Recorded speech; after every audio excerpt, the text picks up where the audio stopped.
Call to order the meeting of the second day of budget meetings on today, July 19th at, looks like 10:05. May I have a roll call, please? Here. Here. Here. Christina Romulus. Present. Marcelo. Here.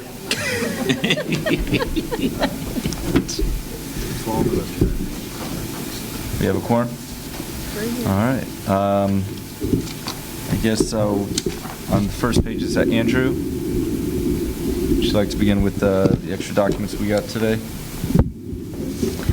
Yes, Mayor. We have a few follow-up items from yesterday. You had asked for some comparables of 2014 numbers from development. We're going to hear from the fire chief, the police chief on their follow-up items as well. All right. And I think Andrew also passed out to you the nonprofit information that Commissioner Costello requested. Okay. Good morning. Morning. In front of you have the slide with the addition of the fiscal year. I don't have it for the public. Sorry, but I do have it for you on your chair. Passed it out for discussion purposes if you have questions. What we did is we added the fiscal year 14-15 numbers to that slide so that you could use it as a comparison. And as you can see, pretty much everything is in line with what we did in fiscal year 14-15. One of the notables is number of inspections performed is down a little bit, and that's due to some of the projects that we have are doing private provider. So some of the projects, they have an option to use a private provider instead of using city staff. But in general, you'll see that most of the trend was up. Permit fees are pretty much status quo. And that in the fiscal year 15-16 is actually a projection. They may come in above or below, but that's pretty much what we're projecting. So this is the projection for the remainder of the year to September 30th? Correct. Yes, sir.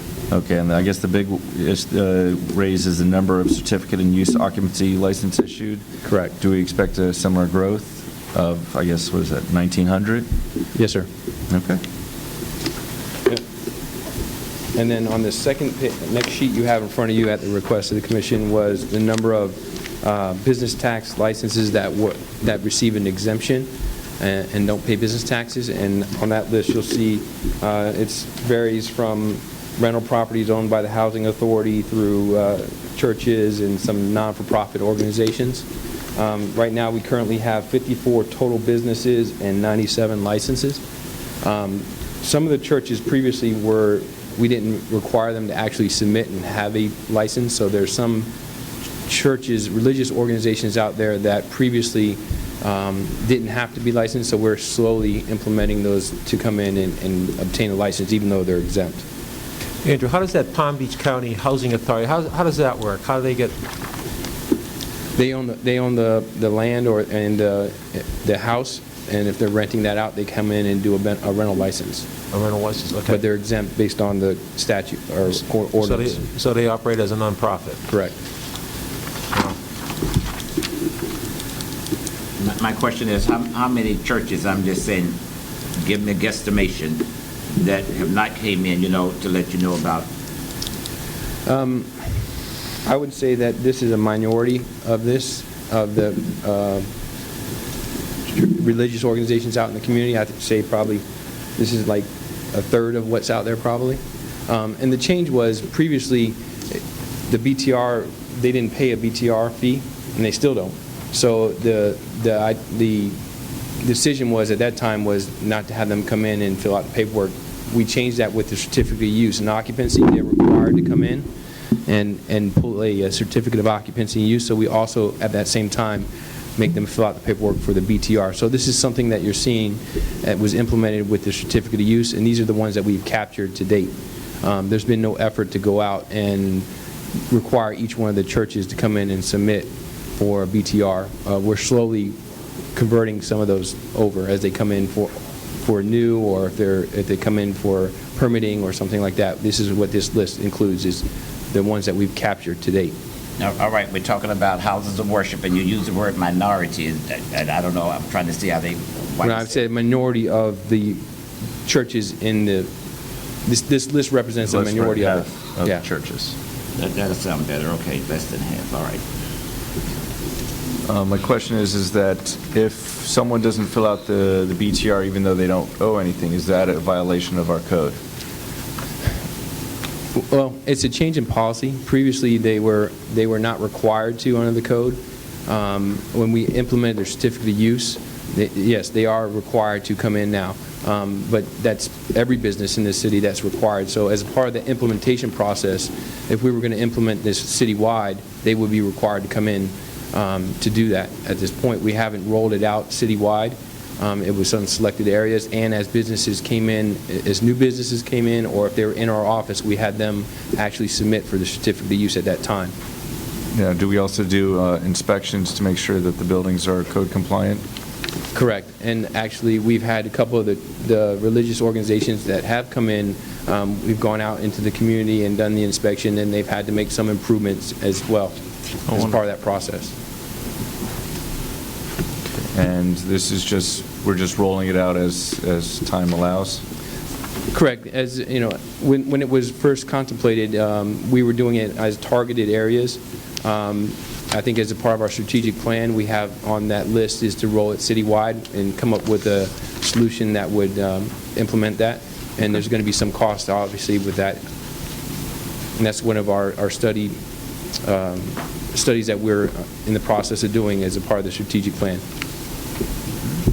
Andrew, going back to this form, can you explain the difference from fiscal year 14 to 15 in terms of going from 632 to 2,500 and what we're doing to maintain that number or keep it increasing?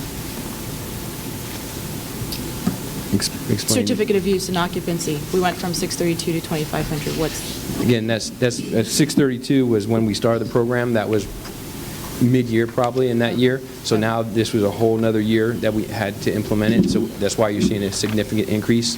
But typically you would see this should be really around 9,200.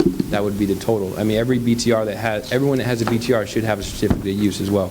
So that's what you're seeing as a gap in our implementation. The ones that we know about. This doesn't include, obviously, businesses that are operating without the benefit of a BTR certificate of use. So that business compliance officer that we're taking on, will that help this number come up and match the BTR number? It'll definitely improve it, yes. I don't think it's going to be the ultimate solution. I think there's a lot more work involved in that, but it's definitely a step in the right direction. Previously, we had a business inspector, but obviously when the downturn in the market came, that was one of the positions that was eliminated back in 2009, 2010 area. Andrew, just a couple of questions here. And is this a trend? I see the number of permits issued is down. I see the number of inspections are down, and number of plans reviewed is up. Is this an indication that this economic development boom is starting to catch up now to where it's going to start leveling off? Is this an indicator, or is this just something that... I don't think it's an indicator that these stats don't indicate that. The inspections are down. I think primarily here what you see is, like I mentioned before, some of the projects that we have have gone private. 500 Ocean, for instance, has a private provider. So some of those inspections that would normally be done by staff is actually being done by their outside consultant. The number of permits fluctuates. It just depends on the size of the projects. And this is a projection. We may exceed this. It's hard to project numbers because one month we may have 200 permits, next month we may have 400 or 500 permits. So this is done by an averaging. So we can't use this as a benchmark or an indicator that things are either speeding up or slowing down as far as the economic correct end of it. Correct. Okay, thank you. Okay, thank you. Your kids are beautiful, by the way, Andrew. Yeah, I think you only saw half the brood yesterday, right? Yeah. All right. Would fire or police like to be next? Yeah, we'll have the police chief. Mayor, you had asked for 2014 data on citations issued. 2014-15 compared to 15-16. Good morning, Jeff Katz, Police Chief. In reference to your follow-up question, we looked into it, and in 2014, we issued 13,514 citations, and a follow-up 2015, we issued 5,796 citations, and this is primarily due to the fact that in 2015, due to staffing levels, we had a traffic unit that went out and did proactive traffic enforcement on motorcycles, and during 2015, we did not have that function in place. We have since reconstituted that function. We've posted those positions, but we have to balance the need to fill positions with the desire to fill them with quality people. And as I've said so many times before, we hire 1.2% of the folks that apply to us. And so we're not just going to fill a position with a body. We're going to fill a position with the very best people that we can find. And we've now done that, and as I said, we're reconstituting our traffic unit now. So I do expect our numbers to go up to some extent, although to be honest with you, I don't expect it to ever go up as high as it was, just because of a shift of our policing philosophy. We're not handling everything as a hammer. Sometimes a traffic stop with a proactive education message is equally as effective as a citation. So a warning is not a citation? A warning is not a citation. Okay, absolutely. Yes, sir.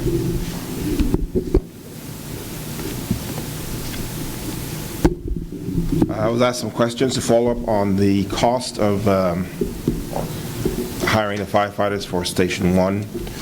And we need about 6 firefighters at $64,281 per firefighter. Total cost, including equipment, benefits, personal protective equipment, would add up to $385,686 to get 6 firefighters. We'll, in addition, need 3 lieutenants to man the units. That's an additional $31,815 for a total cost of $417,501.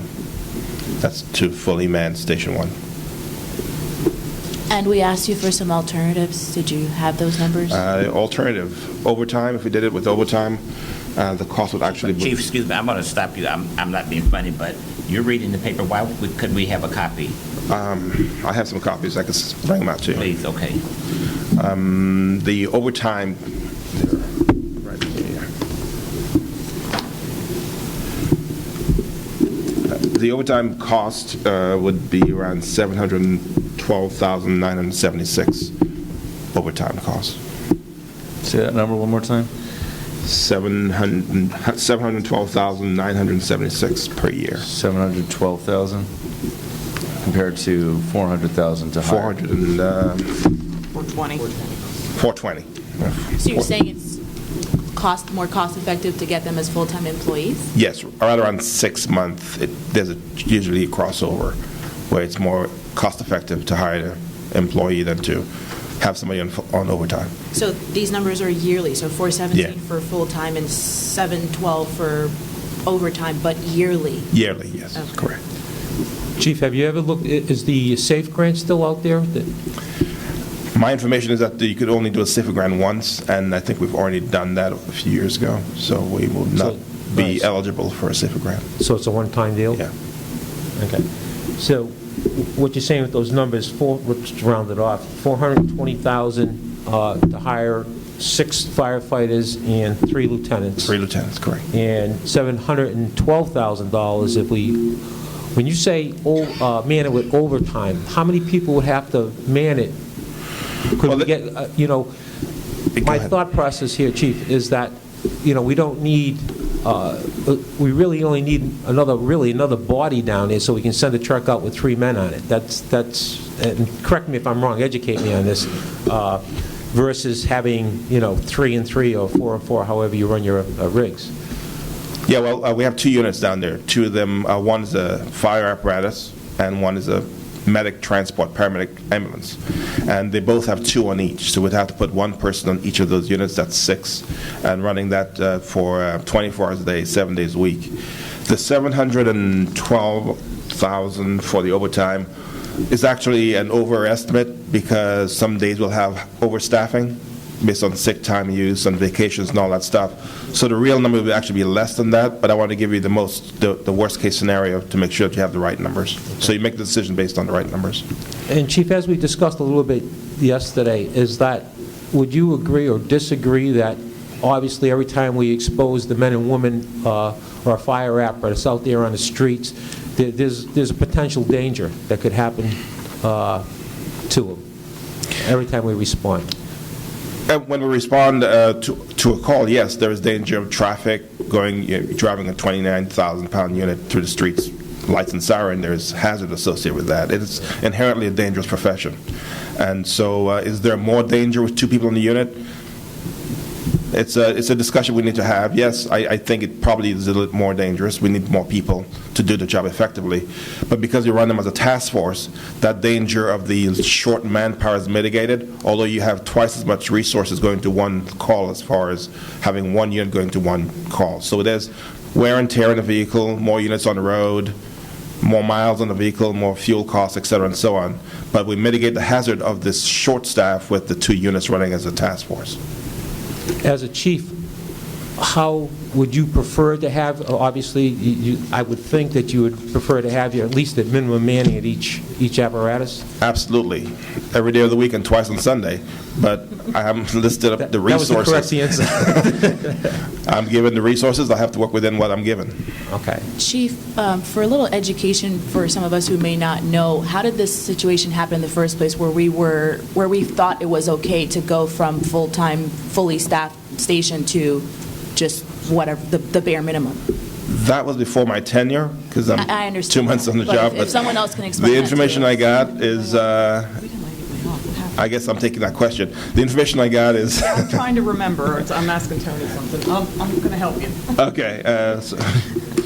Help me now or help me later? I'm going to let you hang out there for a little while, Chief. Sorry. All right, I'm out there. I'm out there then. Together, actually. So my information is By that... night, too, huh? My information is that when we opened Station 5 some years ago, there was some consideration about closing down Station 1.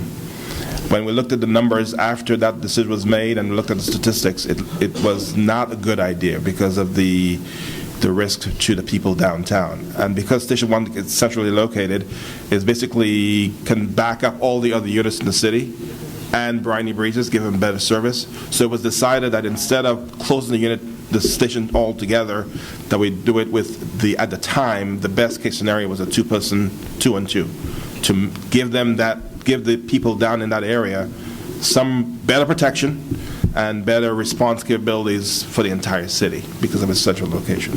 So that's how that evolved. Hold on, Vice Mayor, one more question. For that station, do you have statistics in terms of, are they less able in terms of response time to get to their locations compared to other stations? Well, my information is that we have narrowed the zone because it's a task force. And so they respond to a smaller geographical area than the other units do. But I could get you the numbers on the exact number of calls that they ran compared. I know that Station 4 is our busiest station, and Station 1 is close related to that. But I can't give you the exact numbers right now. Thank you. Chief, when we voted to put Station 5 out there, it's nice to be old. It wasn't never a vote to close Station 1. Well, that's the information I got. Like I said, I wasn't there for that decision. They gave you wrong information. I was there.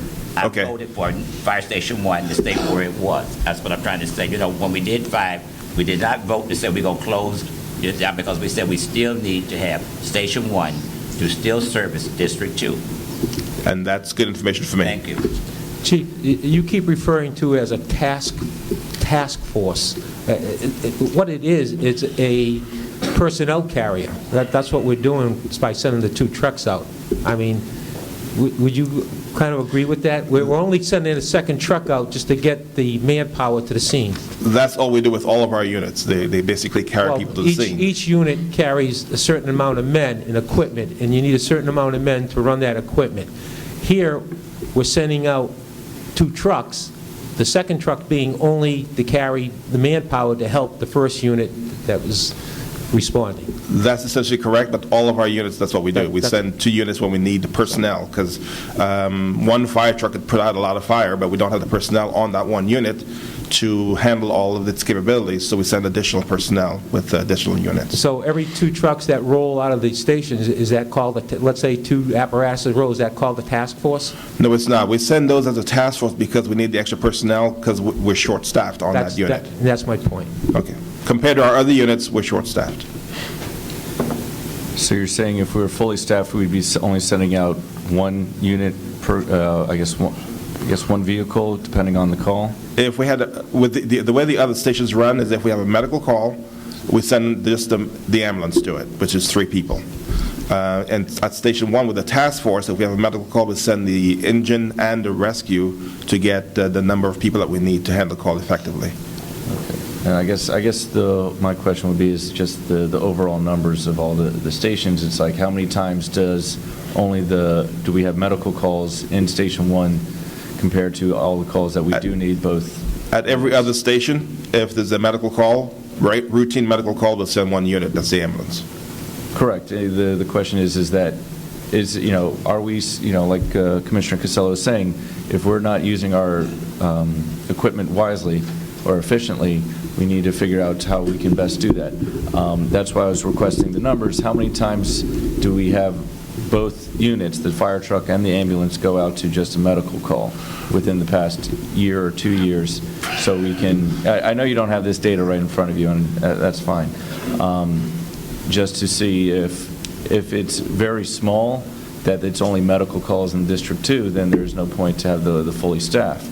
However, if it's on a daily basis that we're sending out both units, when we could only be sending out 1 unit, then it would make, it would be smart to see about hiring the extra firemen. I could get you that information, but if we go into a motor vehicle crash, we'll send 2 units, maybe 3, depending on where it's located. If it's on I-95, we need, blocking and all that stuff. So we'll send maybe 2, maybe 3 units, depending on where it's located. If it's a structure fire, meaning a house fire, they'll be sending more than 3, maybe 4 units, depending on the manpower requirements. It's just the number of how many times do we send out both units for just a medical call in Station 1? Well, every call at Station 1, we send out both units.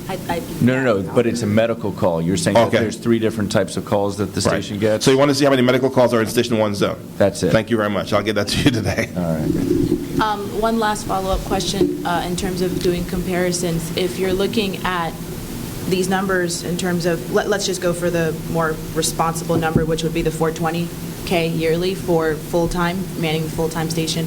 I guess if you compare the wear and tear on the vehicles, what's the comparison in that? How much does it cost us to run these vehicles and then shortening their lifetime over however long they should last compared to how now we're overusing it and making it last shorter? I guess, do the numbers add up? Would it save us money to go ahead and add these individuals to put less wear and tear on the vehicles rather than just keep doing what we're doing now? Which one's more efficient is the question that I'm asking. Well, as Tim Howard said yesterday, 70% of your cost is going to be personnel. So is it efficient? Probably not. Is it more cost-effective to put personnel on compared to the wear and tear of the units? 70-30, I think, would probably be more cost-effective to put the wear and tear on the units as far as the cost thing, doing it off the top of my head. But, yeah, we'd prefer to have a full staff and reduce the wear and tear on the units. But, again, the resources and the cost of personnel is what drives those decisions and your directives. Yeah, I think what you're asking is, I think we can take the vehicles and get you some costs. We can't do it now, but we'll follow up with some cost on comparing the Station 1 vehicles, since both are going out to other stations, how they're going out, normalized to the number of calls they get, to see if there's a differential in the cost of the vehicles and the equipment. Yeah. So we'll work on that. And when you get that, tell me when was the last time that the fire equipment was replaced in Station 1? Thank you. Yes, sir. Chief, you alluded to a little earlier that Station 4 is your busiest station, and then you said Station 1 is your second busiest station. Is that what you referred to? Yes, I said that, but I'm not sure that's actually correct. I'll have to look at the stats again. Again, this is my second month, but Welcome aboard, Chief. welcome aboard. Deep end of the pool. But I can find those numbers out for you. I know that Station 4 is very busy, and it is our busiest station. I don't know whether Station 1 is the second busiest unit in the city, but I could find that out. Okay. And in your initial request, in your budget, did you request personnel? Yes, I did. And you were told not to take it out We of did your not have the budget? resources for the additional personnel. Okay. And they give you a reason why? Did they tell you to take the personnel out? I work for the city manager. Here's they, over here. I was getting to you. Yeah, we probably had, I had a request for at least 30 additional positions in this budget from all different departments. But It's a matter of affordability and what your priorities are. But would you say public safety is a number one priority here in Boynton Beach? Public safety is absolutely a priority, and I don't believe it's been compromised. Ideally, if you want to add those positions, we can certainly do it. It's $420,000, and we just need to budget for it. Right. So as a city, I would love to be able to say yes on every one of these requests, quite frankly, but, then I would be coming to you with a 9 mills budget, or, it okay, makes it but very difficult. in our discussion here with the chief and all, we've indicated that there is we are putting wear and tear on the apparatus. We are exposing the men and women that protect us out there because of the extra runs they have to do on the apparatus. So there is an exposure factor here. So, yeah, is it a priority? I think that's something we have to look into our hearts and say, these are the men and women protecting us 24/7. And this is one of the reasons, I can tell you this, that anybody that moves into the Boynton Beach, public safety is a big thing. How is our public safety, how's our police department, our fire department response times, and all. So I think it is important for the typical resident out there. They dial 911 and they just want to see, they want to see that apparatus in front of their house within that 3-5 minute window. They really don't know how many men or women are responding. But I think it's incumbent upon us as leaders that we make those people who do respond, put them in position to be the safest that they can be. And I think just, running 2 trucks just for a personnel carrier to a scene, Chief, because we're understaffed. That's basically what we're saying here. The fire department is understaffed, and I know it comes, and we all know, positions come with a price tag, and that's what this whole meeting's about here. So where our priorities are, getting back to your priorities, and I agree with that. So I think we have to look into our hearts and decide, what's important here for the safety and well-being of the people of Boynton Beach. Thank you, Chief. I'll just say that, I stated it yesterday, that personally between all the kind of special requests or things that have come up after budgeting, proposals from the different departments, from the commission, that this immediately to me rises as a top priority.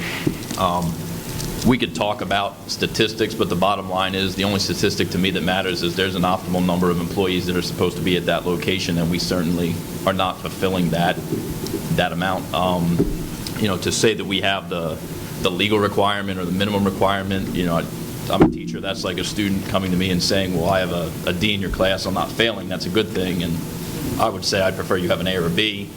I think right now, as far as our staffing levels at that station, if it's the bare minimum, that station's grade for staffing is a D, and that's just unacceptable to me. And again, compared to the other things that we're talking about potentially allocating funds for, they don't even come close to the prioritization of this to me. So at the end of all this is when, we were said that we're going to kind of vote on these individual items that we might add to it. This one, to me, like I said, is by far the most important that we've discussed so far.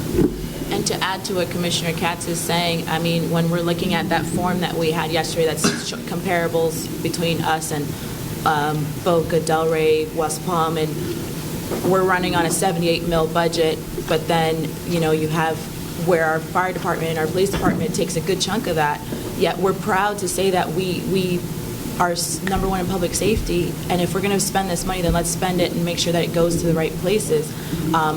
If we're thinking about doing this, then this also, of course, to balance it, we're going to have to cut other things. And again, to second what Commissioner Katz is saying, I think we have to be very, do what the city manager did, kind of tighten our belts, put our big girl pants on as well, and, cut where we have to cut and do the things that are necessary, because if we're going to try to stick in everything else that's under the sun, then we can't do the things that are priority and that are number one for the city, and I think public safety is definitely up there with number one.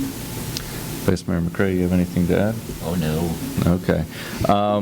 Yeah, I actually stop by, walk by Fire Station 1 all the time, and, my whole statement is the numbers regarding it is that, adding the extra 6 people, if it's only for a small percentage of that, we're only receiving, Station 1 receiving medical calls, it's not necessarily that effective that we're having the other people staying at the station. The other issue is that, I really appreciate the commission being voices for public safety, and so I would love to use that money that we're supposed to use a study for the police to use that towards public safety rather than a study. All right, moving on.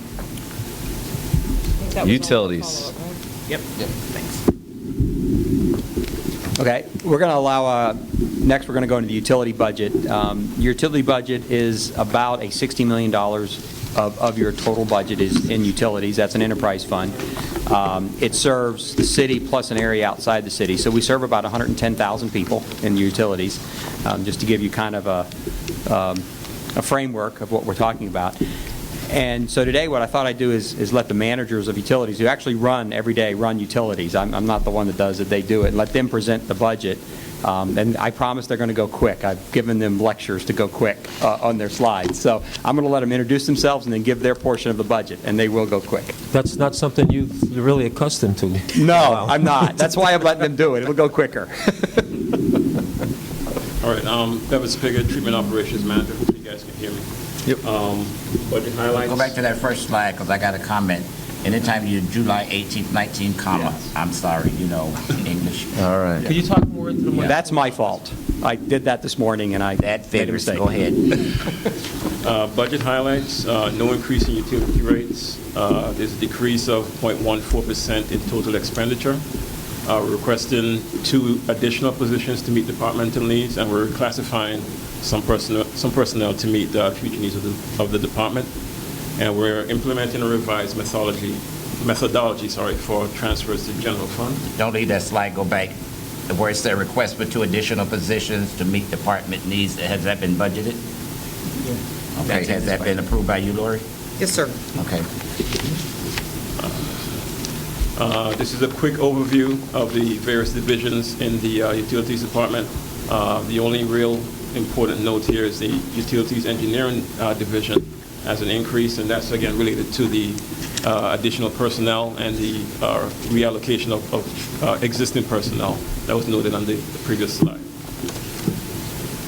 Go back, I'm sorry. Water quality went down. What, explain that? You got a net change is minus 6.1%. Was that a quality of water quality? And have y'all figured it out? That was due to, I believe it was an existing inspection, by our Millage. So we do inspections every 2 years, and we're skipping a year. So nothing happened to the quality of water? No, just nothing figure. happened to the All right. quality. Okay. But we test the water. Yes, it's just there's every 2 years we have to do a special test. Okay. So this is a year we don't have to do it. Thank you. The meter reading, why is that down 12%? I can answer that one. That one's because the network meter reading project we're finished, and now we're just into routine operations. Last year was our last year where we're having to upgrade more meters.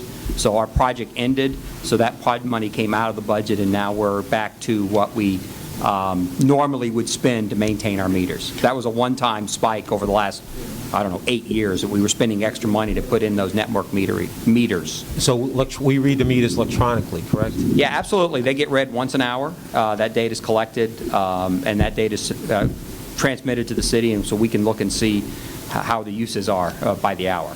By the hour? By the hour. Everybody who has a water meter, you can monitor that? Yes. Wow. Yes, we're looking for ways to bring that information to the customer so they can see their uses. We haven't quite got there yet, where we can get it for people when they ask for it, and that's what we do, but right now we don't have it available completely for the customers to go get it themselves. But we're working on that. Explain the customer relations while we're down negative 7.4%. Most of the things that have gone down are just efficiencies in the departments. We're looking at ways to do utility work more efficiently. It's not decreasing the quality. It's not decreasing personnel. We're adding personnel. Most of it is just we're finding better ways to do the work. In customer service, remember, we're going to a third-party billing, and we'll talk about that. Barb's going to talk about that in a little bit, but that's going to actually save us money. It's going to give us higher quality bills, higher quality collection, and save us money. So every manager, I've challenged every manager to look at their group every single month and look at where they can save money and where they can do things more efficiently, increasing the services that they provide. So that's just a challenge they have, and that's why you see a lot of these negatives. They've found ways to do their job better. And do a better job with less money. Okay. And I'll stop with that and let them talk. All right, for customer relations, I'm going to go ahead and say it for the record, that is that from the individuals that come into City Hall and report to me, they're not satisfied. Okay. And Colin, I would have to echo some of that, what Vice Mayor McCray has said. I think the complaints I get from the water department, and if I relay those to you, is some of the customer service, the one-on-one exposure that we have with the public coming in with some of your staff. And I think you're addressing that. And you're absolutely correct. We do have some issues in customer service, the way we handle staff. We're working on that. You'll see next month a new policy that we're putting into place to help our customer service people handle each customer equally and fairly. So we're putting that in place. We're doing more training. We've just recently put in a career path to encourage, it allows them to improve themselves and move up a little bit in their career if they improve themselves. The billing, going to third-party on billing is going to free up some people that right now stuff envelopes that we can train so we can put more people. One of the problems with customer service, remember, a lot of the people that complain are people coming in because they're already upset. Either they have been late on their bill or we messed up their bill, which happens. I'm not saying the system's not perfect. Bills get messed up. But a lot of times they're late on the bill or the water's been turned off, so they're not happy when they get there.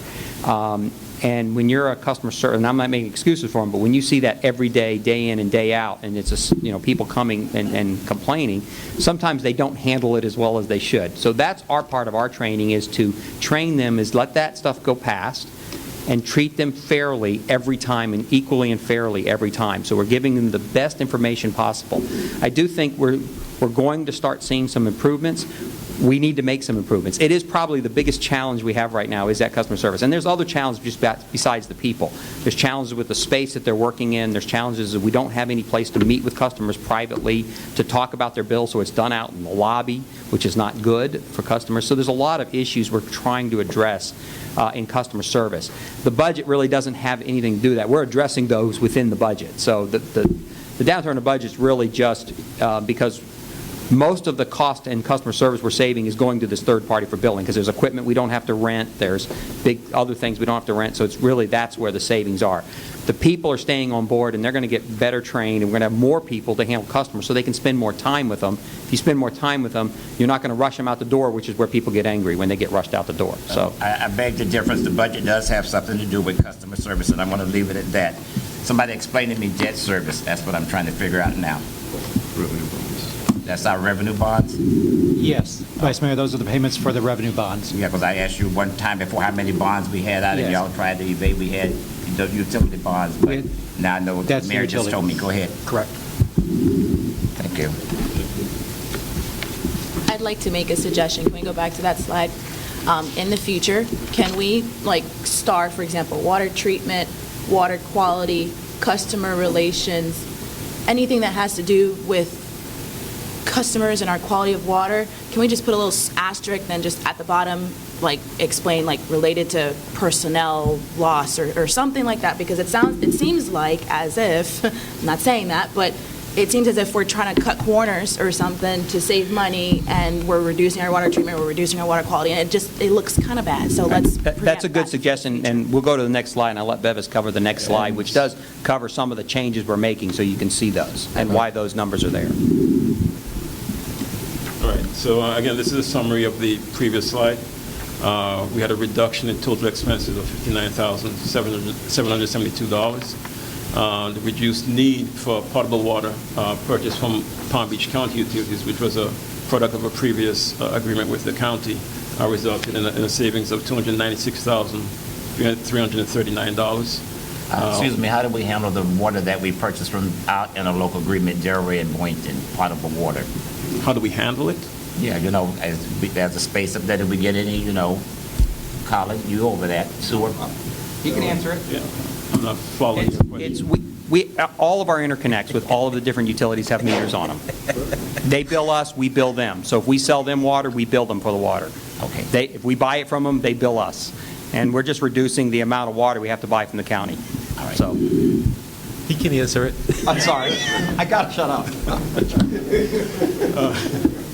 We had an increase in revenue of $934,000 due to increased sales and additional customers, and we transferred a surplus of $1.29 million to reserves. That transfer is split into two elements, basically. Transfer to general fund, split into two elements. One fee for direct costs to support utility operations, and that was $2.5 million, and a dividend for ownership of the utilities based on 7.5% of the estimated gross revenues, and that was $3.25 million. And this is to help the utility with better transparency for actual costs. Good morning. I'm Joe Paternity with the utility, the field operations manager. Good morning. We're reclassifying some of our personnel within the utility. He wants you to talk louder, Colin. It is on, I believe. Yes, Can you hear me now? It's on. We're just scared you. Just talk to us. We're human. Just say hello. Yeah, you good. All right. I'll start over. My name is Joe Paternity. Good morning. I'm the field operations manager for our utilities, and we're reclassifying some of the personnel within our utility. We're creating a career path for our engineers, and we're working on a career path for the utility mechanics. And this is all internal. No additional personnel are going to be added. We're shifting a person into our engineering staff to better control some of our capital projects and to monitor some of the ongoing projects. We're really proud of our utility field technician program. We have recently had 4 UFT-1s, which is the basic utility technician, come in on the ground level, got the required certifications and required skills, and within 1 year they've transferred into the UFT-2 position. I think this is a successful program, and we're excited about that. I'm going to question you because we always like to say career paths. We always say it, but when you all do career paths, do y'all compare it to other cities, see what Delray is doing, Boca, Boynton, Broward, or y'all just come out? Well, we're pretty much taking the lead on that, and they pretty much call us to ask us what we're doing. See, you ought to toot your horn. Get it, Boynton. I like that. Yeah, that's what I'm saying.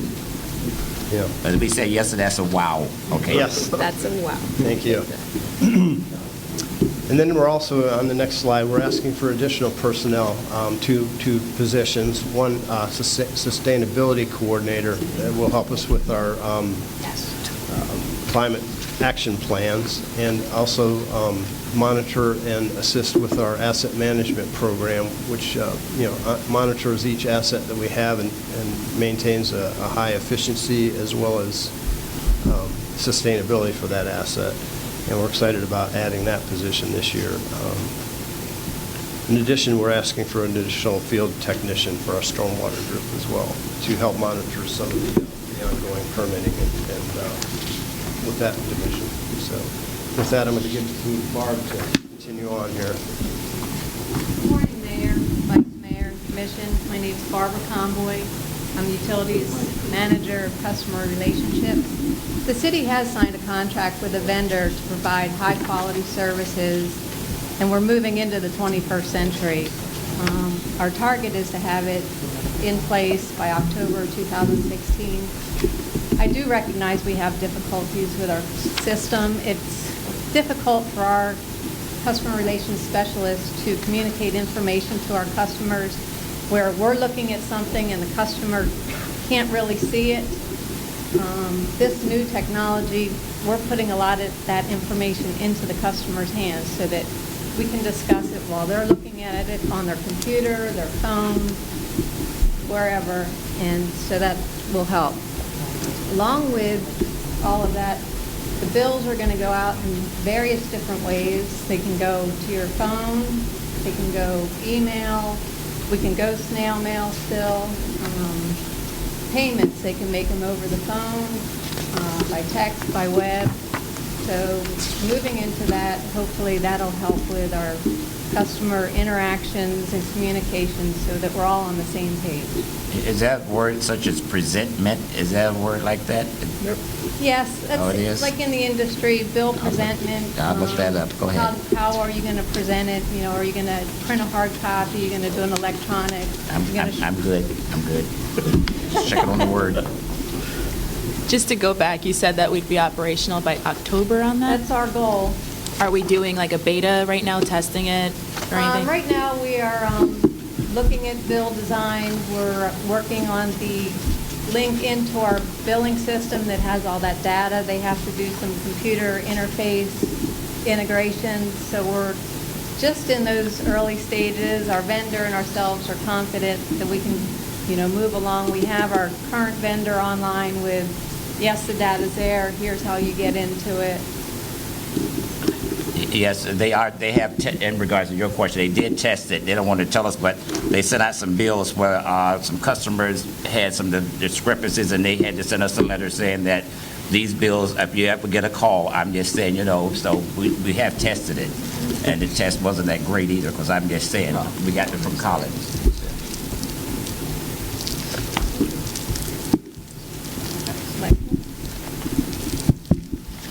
Good morning. My name is Michael Lowe. I'm the Utilities Technical Services Manager. I want to talk through a couple of projects that we're working through here. The first one is the Utilities Management Optimization Project. This is a key project for us going forward. It's attempting to bring together a whole load of our functions and lead through in our planning processes so that we are setting the correct rates and that we are also setting up the utility for the long term in terms of investment and reinvestment in our facilities. The work starts with updating our geographical information system and getting all of the underground pipes that nobody sees. We have over 350 water main pipes there and about another 300-odd miles of sewer pipe. So there's a lot of pipe underground that no one sees, but that we have to look after and we have to know the condition of. Once we've done that, we'll do some hydraulic modeling of both our water, wastewater, and reuse systems.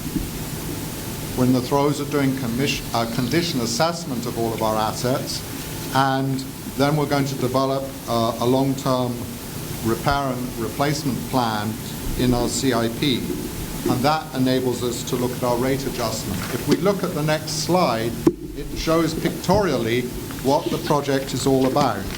The inputs are all about knowing what our assets are, what is the infrastructure out there, and now more importantly, what are the demands?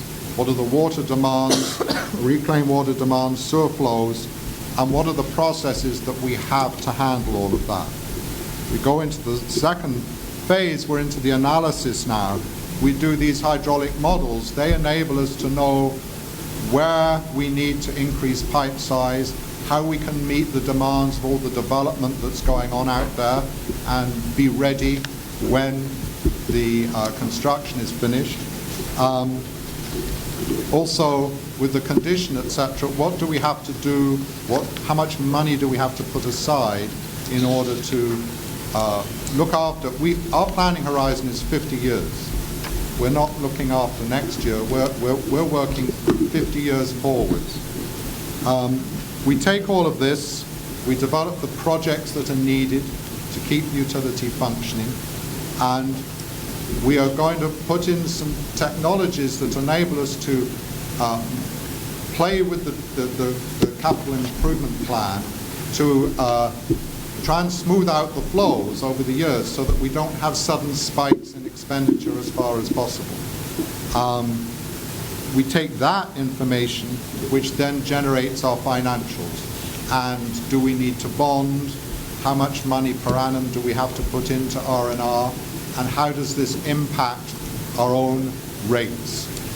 We're trying to do with some fairly novel things with rates, which we'll explain in much more detail once we've finalized what it is. But we do want to try and set ourselves up that we have a steady income that meets the needs going forward and ensures that our customers continue to get the best quality service, remembering that ours are some of the lowest rates in the county. The next project, which is tied into us moving forward, is we are instituting what's called the eBuilder. eBuilder is a hosted project management software that's designed specifically for us, the client, as opposed to the general contractors. It enables us to have one system for design, bidding, and construction of capital projects. So when we put out a project to bid, people will be able to put their bid in electronically into the system. It will also give us, and we're very keen on this, is giving us a better control of review of development projects.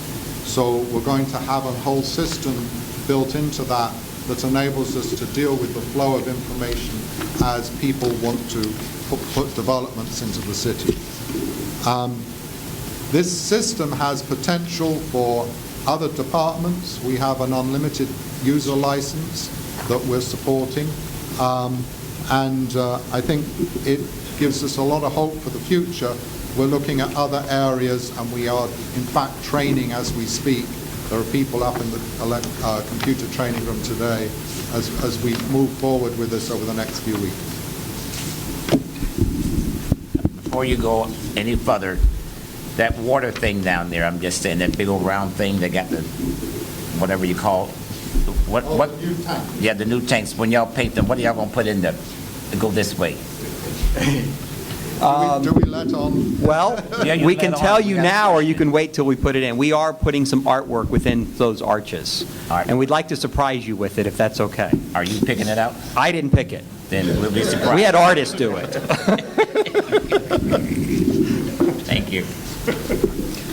Good morning. I'm Chris Roshek. I'm the Engineering Division Manager with Utilities, and would like to highlight some of our capital improvement projects, beginning with the water supply improvement project. And first on the list is the water treatment plant. That's a very visible project. I'm sure you've all seen it, and actually we've had some tours there. The first two projects go hand in hand. The work at the East Water Treatment Plant and the raw water main that's being installed on Wilbright Road, which is also a highly visible project. Those, the water main will bring the water to the plant, and then the plant is being upgraded. Both those projects are on schedule to be completed by the end of the year. And along with that, we have some conduit and fiber optic going in along the pipeline route, which will connect the two plants for communication.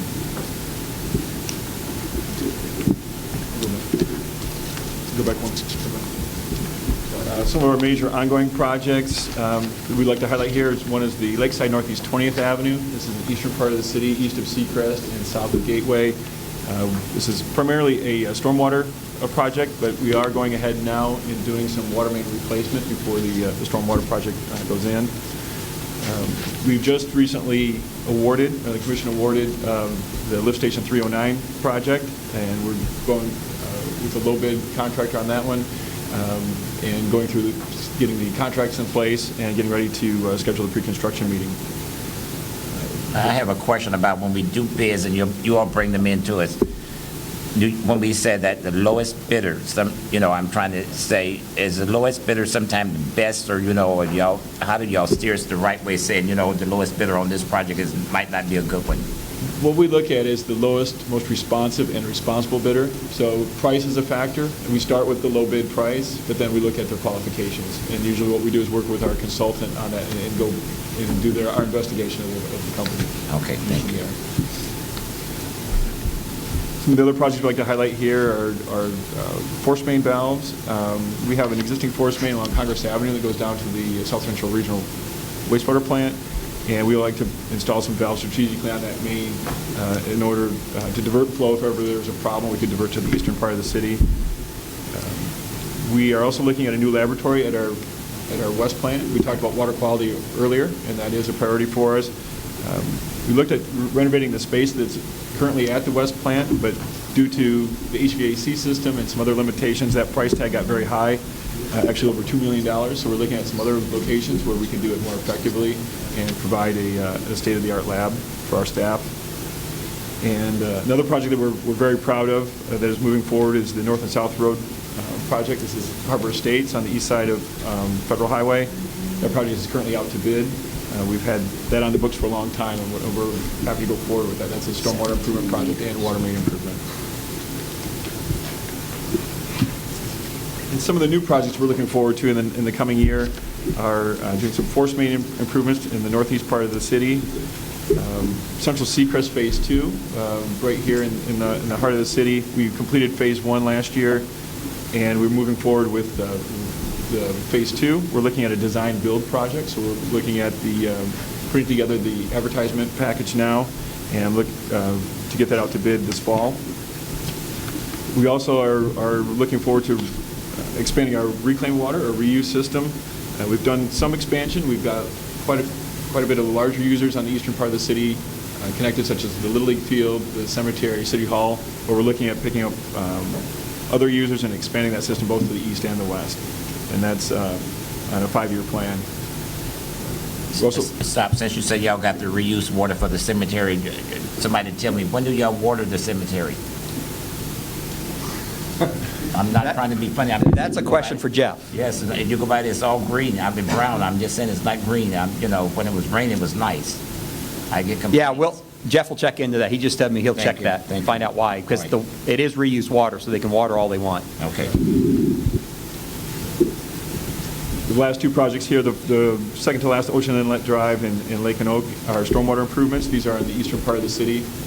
They are historically have had some issues with stormwater impacts during storms, so we're looking at improving drainage in those neighborhoods. And the other one here is the Dimmick Lake and Potter Roads area, which is just to the south of the Casa del Mar development, and improving the stormwater and water main in that area as well. So that concludes our presentation. We'd be happy to answer any questions you may have. Commissioner Casella, anyone else? Yeah, I'd just like to say utilities is a great department. We do real well by your management and your efficiency. I know that, Colin, since you've been on, we've been pretty aggressive, I'll use that word, as far as expanding our reach to the outer limits of our city and beyond, taking over water plants, districts, and could you just give us a little thumbnail, like, how does that help Boynton Beach, the residents of Boynton Beach, by expanding our services beyond our borders? Yeah, I can do that real quick. We have a service area that was established by the county about 25 years ago. What you want to do in your service area is you want to maximize the number of customers within that service area. So we want to be able to provide services to everybody in our service area. Right now, there are private utilities within that, and as they come to us to say, hey, we don't want to do this anymore, we take them. Why is it important to our customers? Every customer we add lowers the amount of cost that each customer has to pay for all that infrastructure that's in the ground. All those pipes and plants and everything else, that's shared amongst every single customer, pays for that equally across the customer base. The more you have, the less each one pays. So what it does by adding more customers, it stabilizes your rates. You have more people to spread it out over. Once you pass about 100,000, you want to grow. When you have 5,000 customers, you're good. You're about at peak efficiency. Once you cross 100, then you have more expenses because you have more regulatory expenses, you have other expenses. So then once you get past 100, you want to keep growing till you get to the next step. So we're in that growth mode as people come to us. We picked up a couple of private systems already last year. We have a couple of more that we're talking to. Y'all are aware of the Manalapan and Hypoluxo situation that we're working with them.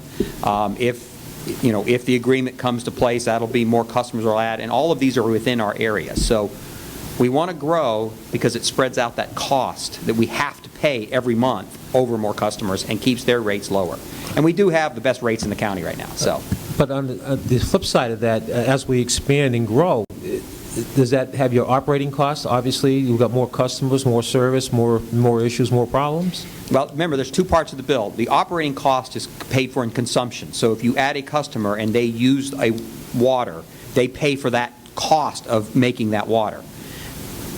But the other part of it is we have all this infrastructure that's base cost that we already have paid for. It's in the ground, it's sitting there, and it's not fully utilized.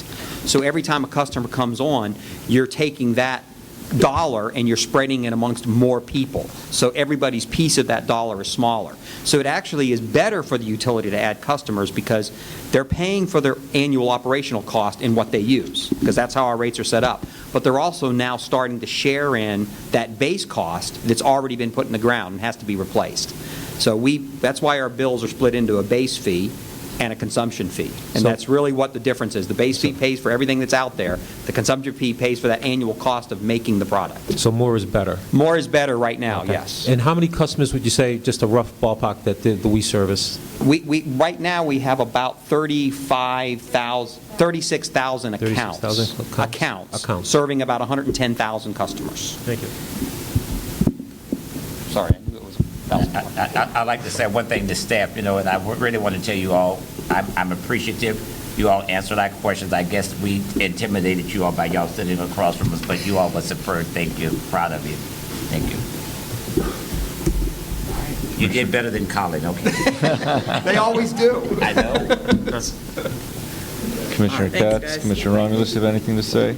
I'd like to thank you guys for making the city money. Appreciate it.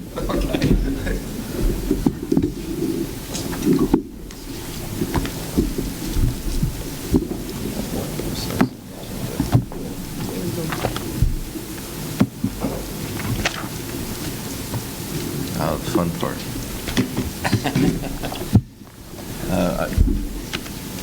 Golf. I didn't ignore it.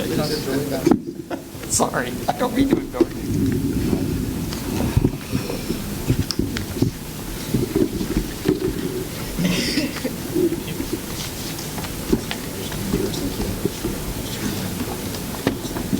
Thank you.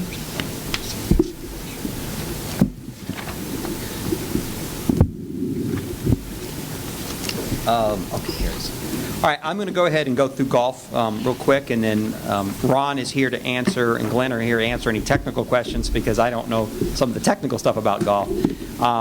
Again, this is an enterprise fund that the city has that controls. We lease the land from the county, right? Yeah, from the county, and we run the golf course, and it's been there for many, many years. We're kind of at a turning point right now. Last year, the course received some subsidies from the general fund to continue doing some work. And this year, we decided to come in with a budget where there was no subsidies from the general fund. That did mean some decisions we had to make it work. But the way we did that, the way we looked at the budget, we didn't just go out and willy-nilly just say, okay, cut this, cut that. What we did is Ron and Glenn went out and looked at other courses and how are they run? How are they doing, the ones that are successful and the ones that have failed, because courses have been failing and closing. And so we've kind of looked at what's going on out there in the marketplace and how can we make our course better. And they came back to us with a plan to make the golf course this year pay for itself, so there was no subsidies. And at the end of this presentation, I'm going to talk about the one issue, which is the greens. We'll talk about what we can do about that, because there is some issues out there that we need to work on. So I was just going to go through this real quick. Next slide. The mission statement of the course, as you know, is just to maintain a well-run, attractive, well-maintained course, and to make sure there's a long-term financial viability of the course, so we can keep it for a long, long time, and it's financial viable. That is one of your strategic plan issues, and I think we can get there. I think we have some good plans to get there. We like to brag about that it's a certified Audubon cooperative sanctuary, because it is a course, but it's also a wildlife area. There's a ton of wildlife there, and we like to maintain that, because, for golfers, it's a great place to go play golf because it is a great course. But it's also good to see other things going on, and it's good for the city to have that because it protects the environment out there in that area with the wildlife. So, We do a bunch of things every year out there, a bunch of events. We're going to increase that. One of the things we really want to do is increase the events at the golf course. That's why we're bringing in Parks and Recreation to do events out there. We've talked about the kids events. We want to bring more kids programs out there, teaching kids how to play golf, getting them out there doing that. We want to do the concert on the green and see if we can do that successful. I got an idea about food truck wars and do something like that. Just as much as we can do out there to expose the course to people, so when somebody wants to play, they say, we want to go play at the links. That's where we want to go play because it's a great course. But we do things like Play for Pink, which is in April, Keep America Beautiful, it's a UPS tournament. There's a bunch of special groups. And then we have the Little Links team, which is training kids to play. So we do a lot of community involvement out there. Don't go back to that slide. Yeah. Up on that right. I'm going to let Ryan. The right-hand side, that was the... Yeah, I'm sorry. That was the community tree planting grant that we were awarded. Right. 200 trees around the golf course and assorted times to various different trees. So, Turn your mic. 200 trees were planted. And that's not the point I want you to make. I want you to make that's Costello and McCray up on that end. Yeah, that is our wonderful vice mayor and commissioner at the end playing golf, and we really do appreciate the support out there because with the shovels, not playing golf, I'm sorry, with the shovels. Although with the way I play golf, a shovel works just as well. So, shovel golf club. And those trees don't help your golf game. No, they don't help the golf game, but it does make it a beautiful area. Just just showing some pictures of the maintenance goes out there. Our crews work really, really hard out there to maintain these greens and maintain the course, plant the trees, working on the sand traps, which I would like to have a lot less because again, that doesn't help my game. But working on the course to keep it in really, really good shape. And right now, if you go out there, the course is in very, very good condition. There's a few issues that they're still recovering from the winter rains that we had. We had some devastating rain events that really did hurt the course, and we're still recovering, but they're doing a really, really good job. Can I stop 1 second there? I don't get a chance too much. The one you see on the top left, that's in our strategic plan. That's also renovation of our bunkers. We probably have like 5 left to do on the championship course. And the other pictures that you see there, what you see on the bottom, the irrigation, which are big jobs, everything that we do here that you see is done in-house. It's not farmed out. Is that part of using our reclaimed water? No, this course is too far away from our system right now, so we don't have our reclaimed out there. It's just, this is a long ways from our system. But hopefully we'll get there. Well, if the reclaim system continues to expand, the problem is this is not in our service area either. Okay. So it's in the counties, so unfortunately. All right. Wish it was. All right. So next one is just talk about the money real quick. We did go in a reduced budget from last year. In the administration department, we're reducing the budget about $120,000 plus or minus, and where we're getting that is we're looking at our players' assistants. Players' assistants are the people that do the starting of the course to start people. They can help with clubs. They help with keeping the course of play running so people move through the course and keep the pace of play up. So they really manage the playing out there, and they help out and all that. Most courses do that with volunteers. We have some part-time paid people, so we're going to move that into a volunteer program. We actually think it'll work really, really well and give more exposure to more people to play out there. So part of the reduction is moving those people into a volunteer-type position, and they do get golf benefits if they volunteer. So there are some benefits to volunteering. Okay. The second one is When Assistant City Manager Carice Lejeune was here, we cut some employees out there. How many did we cut? One admin. Last year? Last year was 2. 2. Yeah, They cut 2 admin or one with admin? We had 2 admin and we had 1 pro who retired. Yeah. Right. That's what I wanted. So that was last year. So this year it's not cutting the hours. It's moving to a volunteer program. I've actually talked to several people that have called me, and they're excited about this and excited about volunteering. So I think we're going to get some really, really good players' assistants out there that'll help us keep the play up and keep it an exciting, positive experience for people who go out there and play golf. And then the equipment and parts, we were able to reduce that because we've gone to a lease on our golf carts and some other things we're doing, which is simply reducing our costs. And those are the things we have to do to maintain the course. So on the golf cart batteries, The $60,000 is because we are doing better maintenance on our leased carts. Our carts will be 3 years old this December, and every other years before this, we always replace batteries after 2 years. The cost to replace the batteries would be $60,000. We're looking to opt out of the lease after 3. That's what we're hoping to do. Get new golf carts. We won't have to put the batteries in there, and then we already have the line item. It's already in the budget already. What did we pay for the golf carts? What is the price of one golf cart out there? I'm not sure the price. We pay $76,000 a year. We own the carts after 4 years for $1. All right. What about the new Mercedes-Benz golf carts they got? We are on a 4-year lease where we ownership after the 4th year for $1. Now, the question is, if you want to put batteries in there and you keep the carts, this is where we went into last time. We don't want to do that anymore. We'd like to opt out and keep new carts, and then we don't have to worry about batteries. We are maintaining better conditions of the carts. We don't want to be putting batteries in. Right. So basically, the lease helps us Colin, I maintain just better. have a point of clarification. Player assistant, is that the assistant pros we're talking? What? That's the player assistants. That's the guys who monitor the pace of play on the golf course. Right. That's not the pros that work in the shop that run the course. Those are full-time employees that run the course. Okay. Yeah, These are also called the Rangers, if I'm not mistaken? Yes. Yeah, Rangers, players assistants. And now, do we also have something called a cart girl? No. No. Is that something that we're looking into? We have some ideas, again, going back to I know there's vending machines along the way. Yeah, but we have some ideas on how to bring some of that into the course as playership improves. Again, unless you have enough rounds being played at a time, that doesn't make money. But I think we can get there where we're going to have that at certain times where there will be amenities like that that could be offered. That's part of that marketing plan we're working on. I don't play golf, but what is the purpose of a cart girl? I'm somebody It's called a beverage cart, sir. It's called a beverage cart where they drive around on the golf course, and if somebody wants a drink or something, chips, or they do that. It's just some places have them, some places don't. Thank you. The attorney answered the question. Thank you. Okay. Colin, is this new budget, are we addressing how many pros do we have, and is that addressing that? Are they full-time employees? Yeah, the pros are full-time. There's 4 of them, and they're full-time employees, and they're the ones that run the course. They're the ones that, because the course is open 7 days a week, you have to have somebody there running it. So there are 4 pros that are full-time, and they're in this budget, and they're funded. The players' assistants are the people that you see riding around on the golf carts when you're playing, keep the play moving.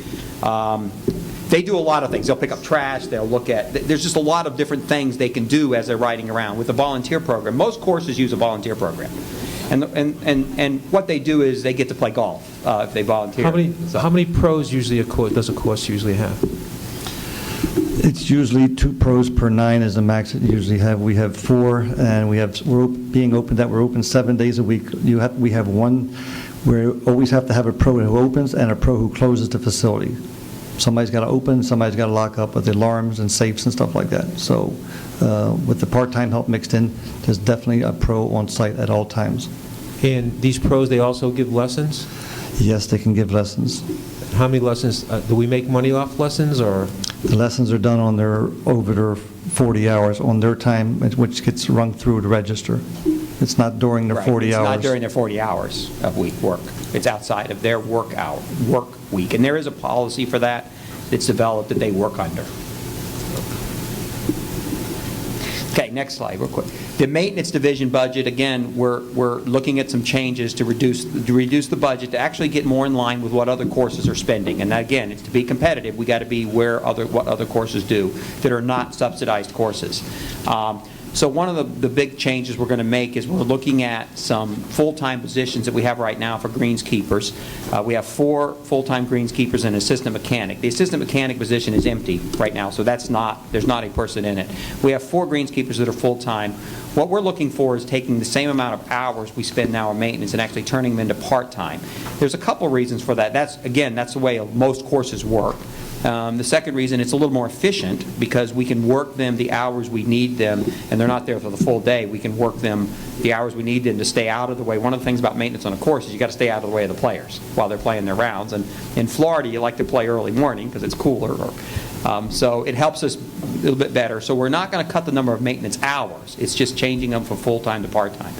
We also are going to work with the employees that we have, the 4 full-time, and if they choose to stay with the city, we're going to work with them to find qualified positions they're in, full-time positions, other places in the city. We've held a couple of positions for that. So we're going to work with them. We don't want to, the goal of this is, that's why we're announcing up ahead. Normally you don't do it this way, but we're doing this and up front because we want to help the employees if they want to stay. Some of them may decide to retire because they're at retirement.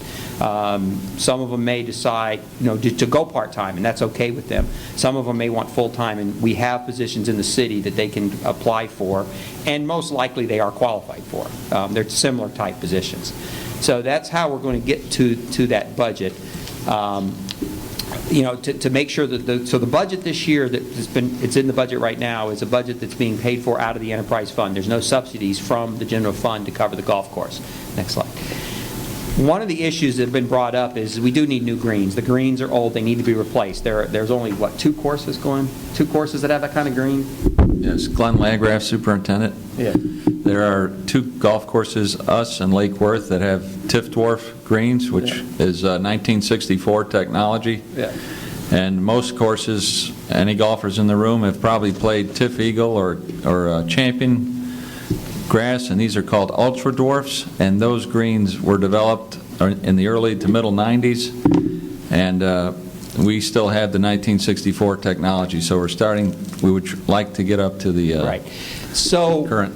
That's been brought up. So one of the things we're looking at, and this goes on to the additional budget items list, but one of the things we could do is we could do the project this year, in the next fiscal year, starting in about May time period. It's about a 10-week project, 10 to 12 weeks, depending on the growth and all that, to get them back open. During that time frame, there's temporary greens set up, so we do them all at one time. There's temporary greens set up. People can still play. We would lose some rounds during that time period because some golfers just don't want to play on temporary greens. What we would do during that time frame, personally, is we're going to do as much as we can to bring other activities out there that possibly could, compensate for some of that lost revenue. The other thing we want to do is if we decide to move this way, is we want to market really heavily this winter and try to see if we can get the rounds up this winter. And I think we can. I've looked at the numbers. Golf is, the economy's a little bit better now. I think golf is coming back. We can increase the rounds. So we may be able to make up most of that lost revenue and still do this project. But to do the project, we have to have the funds.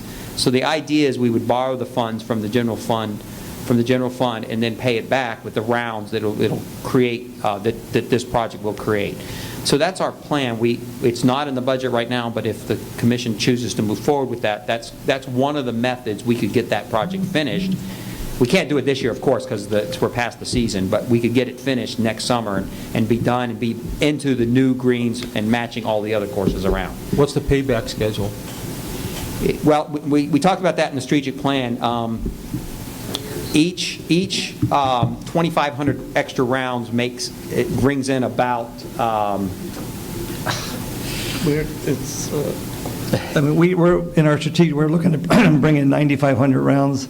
If the greens are better, you have to realize the greens are the engine to the golf course. So goes your quality is what you're bringing in. You put the new greens in here, that $300,000, we may make it up in 1 year. Right. Or 2 years. That's the engine that drives your facility. And without that engine, you're just meteor. I would suggest 3 to 5, and if we can do it faster, we would. Because remember, there's other capital needs that we need the rounds for. So the plan is we would do this to get the rounds picking up. And as the rounds picking up, we would start paying this back over a 3 to 5 year period, and then also use that additional funds we're having to do the other capital needs, which is rehabbing the clubhouse, some other cart path work, and some other things. This course, right now, it's 62,000 rounds a year. There's no reason why this course can't do 80,000 rounds a year. There's plenty of room for that. 80,000 rounds a year means we're doing all of this work and paying it back in 5 to 7 years. So we can get there with that plan. So the question really is at some point is do we want to borrow that money with a payback plan, similar to the way we did you talked about it yesterday, the Children's Museum. It's a similar type program where, to get them going, we do it and then we get it back through the increased revenue. So with that, that's really the end. I don't play golf, but we was featured, was it in the Golf Digest? links, or when we had the big article where we had one of the best courses. It was the And, best course. my whole take is that, this is something that we need to do. It's a drawing card for the city of Boynton, and we need to just step up to the plate and go ahead and get it back where it needs to be with the new greens or grass or whatever y'all call it. I'm just saying, this is something we got to bite the bullet on. Well, I'll throw my mulligan here. Having worked there as a part-timer with the greens and the maintenance of the course, I can tell you it is a jewel, and it really, working out there, I had the opportunity to meet a lot of people come in from all parts of the country, state, to play around the golf there. And it's a great place to learn about Boynton Beach. And I think most of the people that work out there are friendly, outgoing, and act as ambassadors to our city, which is a good thing. So I think that, the payback, I think we've shown that that's been success with the Children's Museum. I think that, we give them a little help in the beginning and how Suzanne's turned that program around, and I have all the confidence in Glenn and Ron to turn this program around. I like, we're biting the bullet here a little bit as far as, we're not funding completely this year, but in the long run, I think it's going to make the difference, all the difference in the world to get those rounds up, like Colin had alluded to. So I would be, in favor with the payback program. I played there. I had a great time. For this is because it's an enterprise fund. Do they have to borrow the money from the city? Is there any other sources to borrow the money? At this point, with the financial condition of the golf course, I think the appropriate way would be to borrow it from the general fund. And remember that we, on the initial PowerPoint, you had that difference in additional reserves that you have in the general fund. So I think it would be appropriate, if the commission would like, to appropriate the money out of the reserves for the greens and then have them pay it back as a transfer over the next 3 to 5 years once they get the rounds going. I don't think you're going to be able to go out in the marketplace and try to finance $300,000 when we've got a cart lease for $76,000 a year already, my opinion. Okay, so I guess the budgetary issue is that we're coming into from our reserves to pay this, not from our current budget where we'd have to cut programs. That would be the recommendation. Yeah. And we're okay. And I would say that would be on the list of things we would talk about after we get through this, that the commission would decide. If we, if there's things that we would want to take from the reserve rather than raising, or we could raise the millage rate, I also saw that we could raise the fire assessment as well? Correct. For the fire, right, the fire assessment would be to offset the cost of the fire EMS calls, I believe, or non-EMS calls. Fire calls. But those are the topics at the end. Can we raise, just for my own, educate me here, can we raise fire assessment? I thought that had to be used for, that can't be used for salaries, no? Fire assessment can be used for salaries? Operating costs. Operating costs? Fire-related activities. Right. Okay. And we're not, and there's a percentage that your fire assessment covers as far as your percentage of cost that's allowable, and we're not near the 100%. I'd have to check the percentage we're at, but. A $5 increase right now would generate about $300,000 if we went to 105. But I think those are the topics for the commission to consider after we get through the whole thing, to wrap it up. I'd be willing to support this as long as it's a structured loan, and also as long as it's agreed and assumed that if this effort doesn't bear the results that we expect, and if the golf course can't sustain itself after this 3 to 5 to 7 year period, whatever we might determine on that loan, that a serious discussion about the future of the golf course has to be had. This is a fairly big move, in terms of cost, and we're willing to put that money in, if a majority agrees, but I don't want it to get to where we do this and then another grand plan comes up in 5 years and then another, this needs to be something that works or it doesn't work, and then we have to accept the reality of it. And I'll support it now because, one, it's coming out of the reserve funds and being paid back, so it's just a number being shifted now and then being shifted back. It's not going to cost us anything at the end of the day, so long as it's able to be paid back, which hopefully it will. So I support it as, you know, a last-ditch effort to get this back on track over the next couple of years, as long as it's paid back. I just would like to ask about the clubhouse. Is there any sort of improvement for that in the next 5 years as well? Yeah, we do have a long-term plan for the whole course, because there's other needs, and we presented that before, but there's about 5 or 6 projects that need to be done. It's a total of about $2 million. That, if we get the rounds up. The point is if we get the rounds up, that 9,500 rounds or 10,000 rounds, you have the revenue to fund a commercial loan paper to fund those improvements. The question is can we get those rounds up without the greens? And I think what we've heard is we can't do that without the greens. So the greens is kind of a jump start to that. When the rounds go up, now we have the revenue to cover that commercial paper and to pay back this you know, right. So the answer is yes, we have plans to do, because to keep this club, to make it financially viable, it has to pay for itself. To do that, you have to have certain amenities so golfers continue to come back, because you make your money on your routine golfers that come back and play every week, every couple times a week. You know, that's where the money is. When I say made, that's where the money is created to pay to keep the golf course up. So the answer is yes, we do, and it's really based on do we do the greens and do we do the marketing we need to do and the market impact to get those 9,500 rounds over the next couple of years. Does that answer your question, I think? Yes. Okay. And I'm all for what I saw earlier with the marketing on some of the city's vehicles. And the Parks and Recs Department, is there going to be a switch over as well with that was mentioned? Yeah, the golf course is going to be now part of recreation instead of just standing out there on its own. It's going to be part of recreation. So what we're going to be able to do is leverage all of the recreation things that we do. We do a lot of work, and we have a great program. We can leverage a lot of that energy and into the marketing for the course also. So it's a two-way street. The course can market for recreation, the recreation can market for the course, and it becomes one, you know, Boynton Beach. If you want to recreate in Boynton Beach, here's all the things you can do, and the golf course is one of them. So the golf course would be in the Fun Fair magazine now? Absolutely. All right, thank you. It's going to be in as much as we can put it in. All right, I'm for this, yes. I have a final question. How much have we set aside for marketing of the golf course? We don't have a lot set aside. Most of the marketing we're talking about doing is marketing where it's time, it's personnel time, it's not dollars. We do have a little bit for advertising. Again, going back to tying with recreation, we're going to put it in. So this fun fair, we've got it into that brochure. We're going to use things like our utility billing and put things on that. A lot of it is the events we're going to do, and again, we didn't budget for those events because in theory they pay for themselves, but it's a lot of staff labor. So the marketing cost right now is in staff labor, and it's going to take some labor to do it. And that's why we're going to leverage some recreation labor to do it. Do we advertise in the Golf Digest? No. Our biggest advertising is word of mouth. That's number one. The word is out for the golf course. People know that play around this whole area, every golf course, the conditions and stuff like that.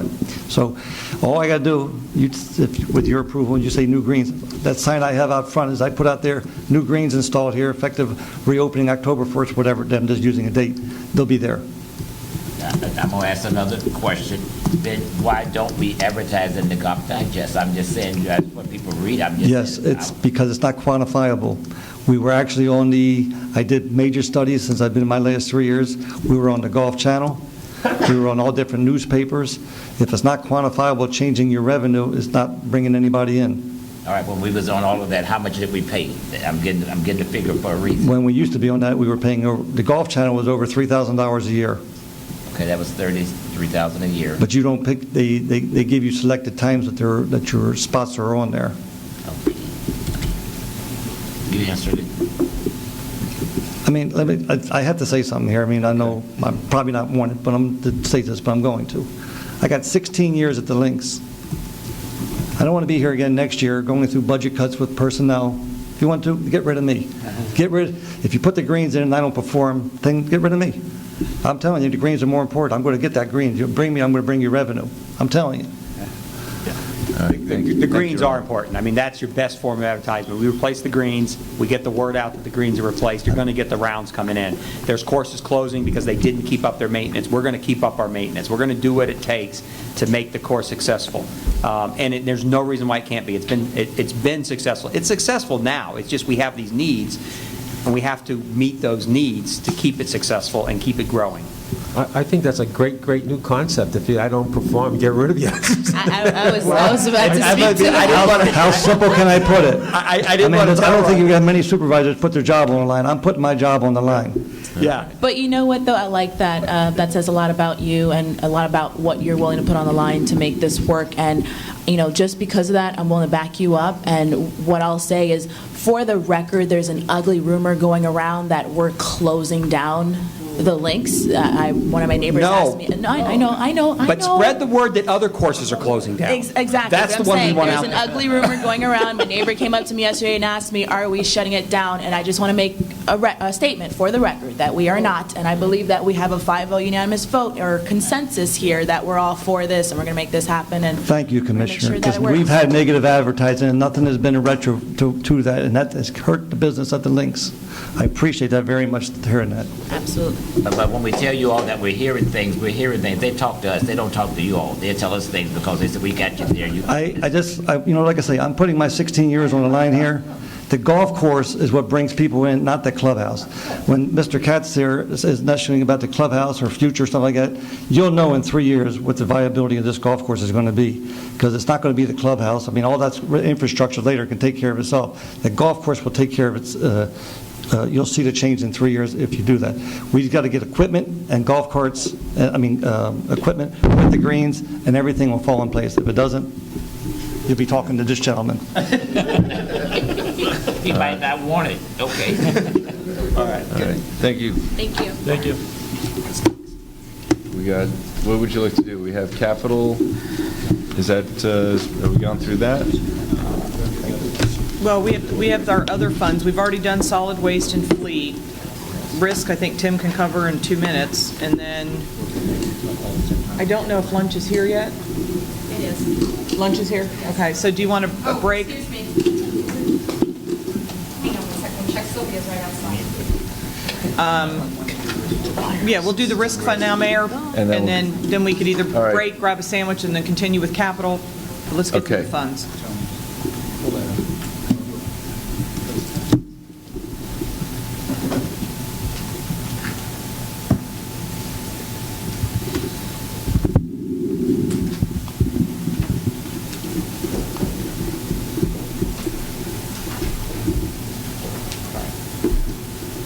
All right, we've touched some on the risk or the self-insurance fund. So we went through the general fund, we went through water and sewer. These are the list of all the funds that are budgeted, just so you know. That's the $179 million. So we went through the general fund, we went through water and sewer. Solid waste, Jeff talked about that yesterday. Golf course we just finished. Fleet maintenance, Jeff discussed that yesterday. The warehouse is under the finance department, and it orders and monitors and distributes products and inventories them as they go in and out, as far as supplies and parts and things like that. The self-insurance fund is what we discussed a little bit yesterday about the increase in insurance allocation to the general fund of the $456,000. Just to back up, excuse me, not to interrupt you. The warehouse. The parts come in and out for what? For the fleet maintenance? Is that for fleet maintenance, for office supplies, utilities? Do we have like a brick and mortar building where all this stuff It's sits? connected to the Public Works building. Okay. The one side of Public Works. There's 4 staff members there that handles that and orders the supplies and checks them in and records them, and then departments request them out of the warehouse so we can track them. Yeah, if you ever want to tour it, let me know, because it's really interesting nice to get out there and see it. Mike Dada is the warehouse manager out there. He'll be more than happy to take you around.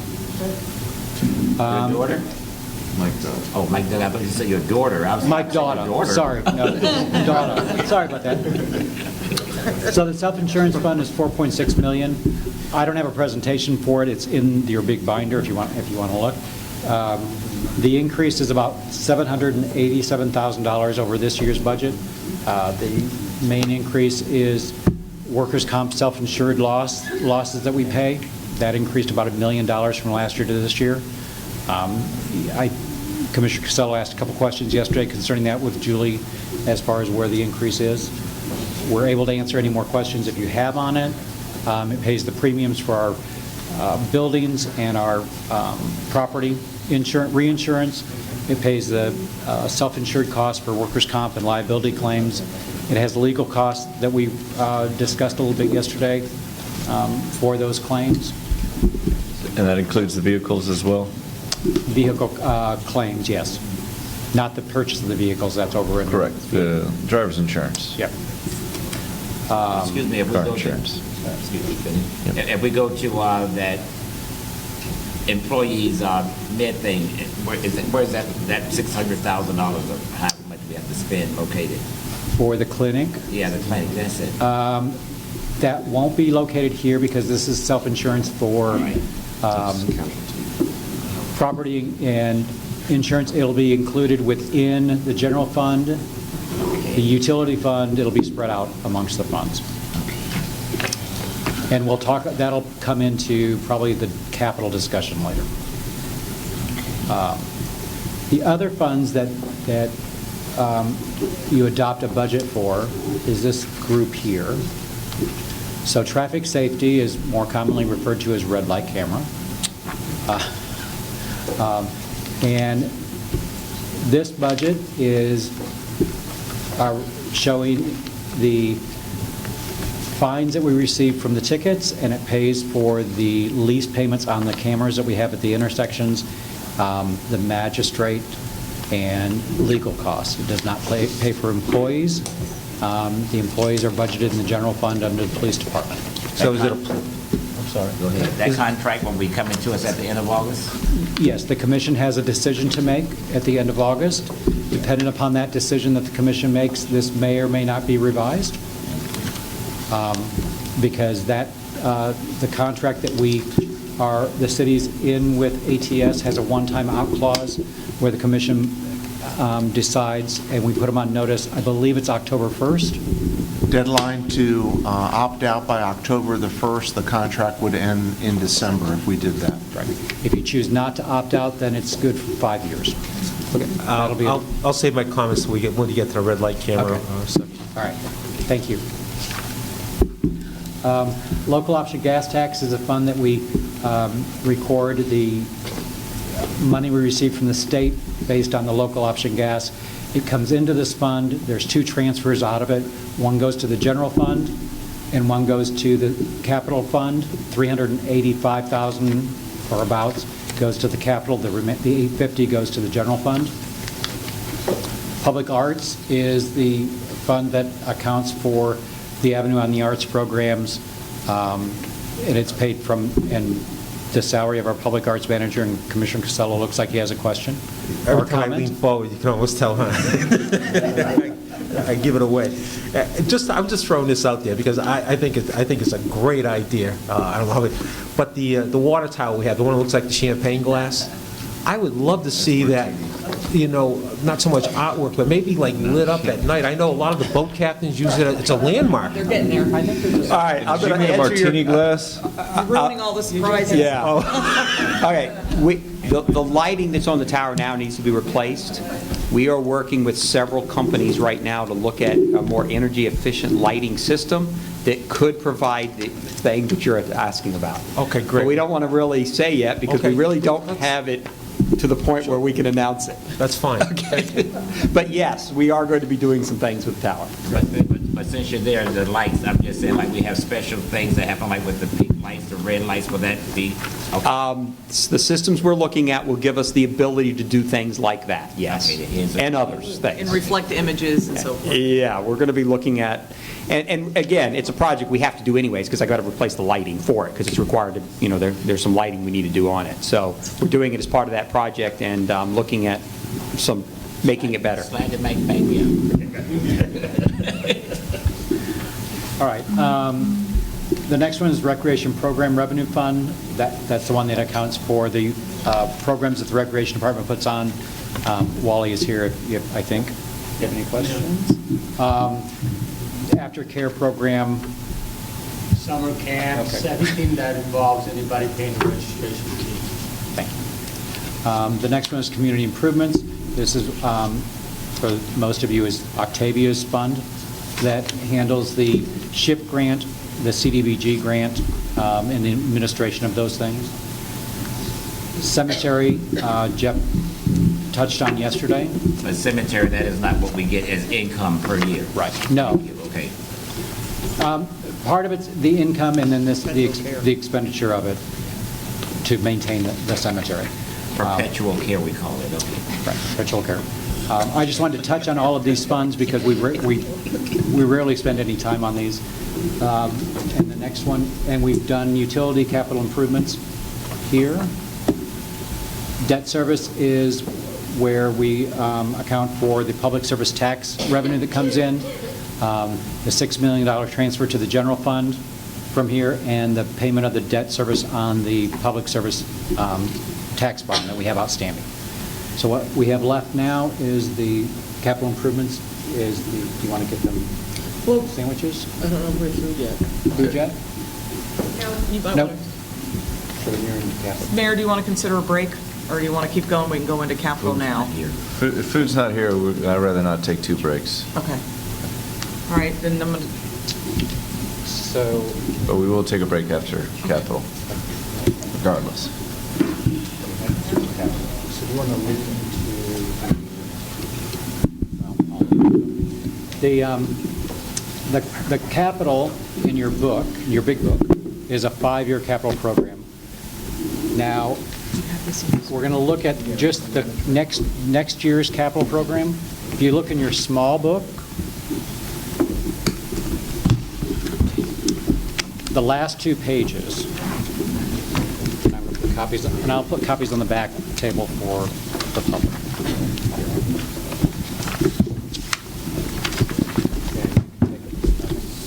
Yep.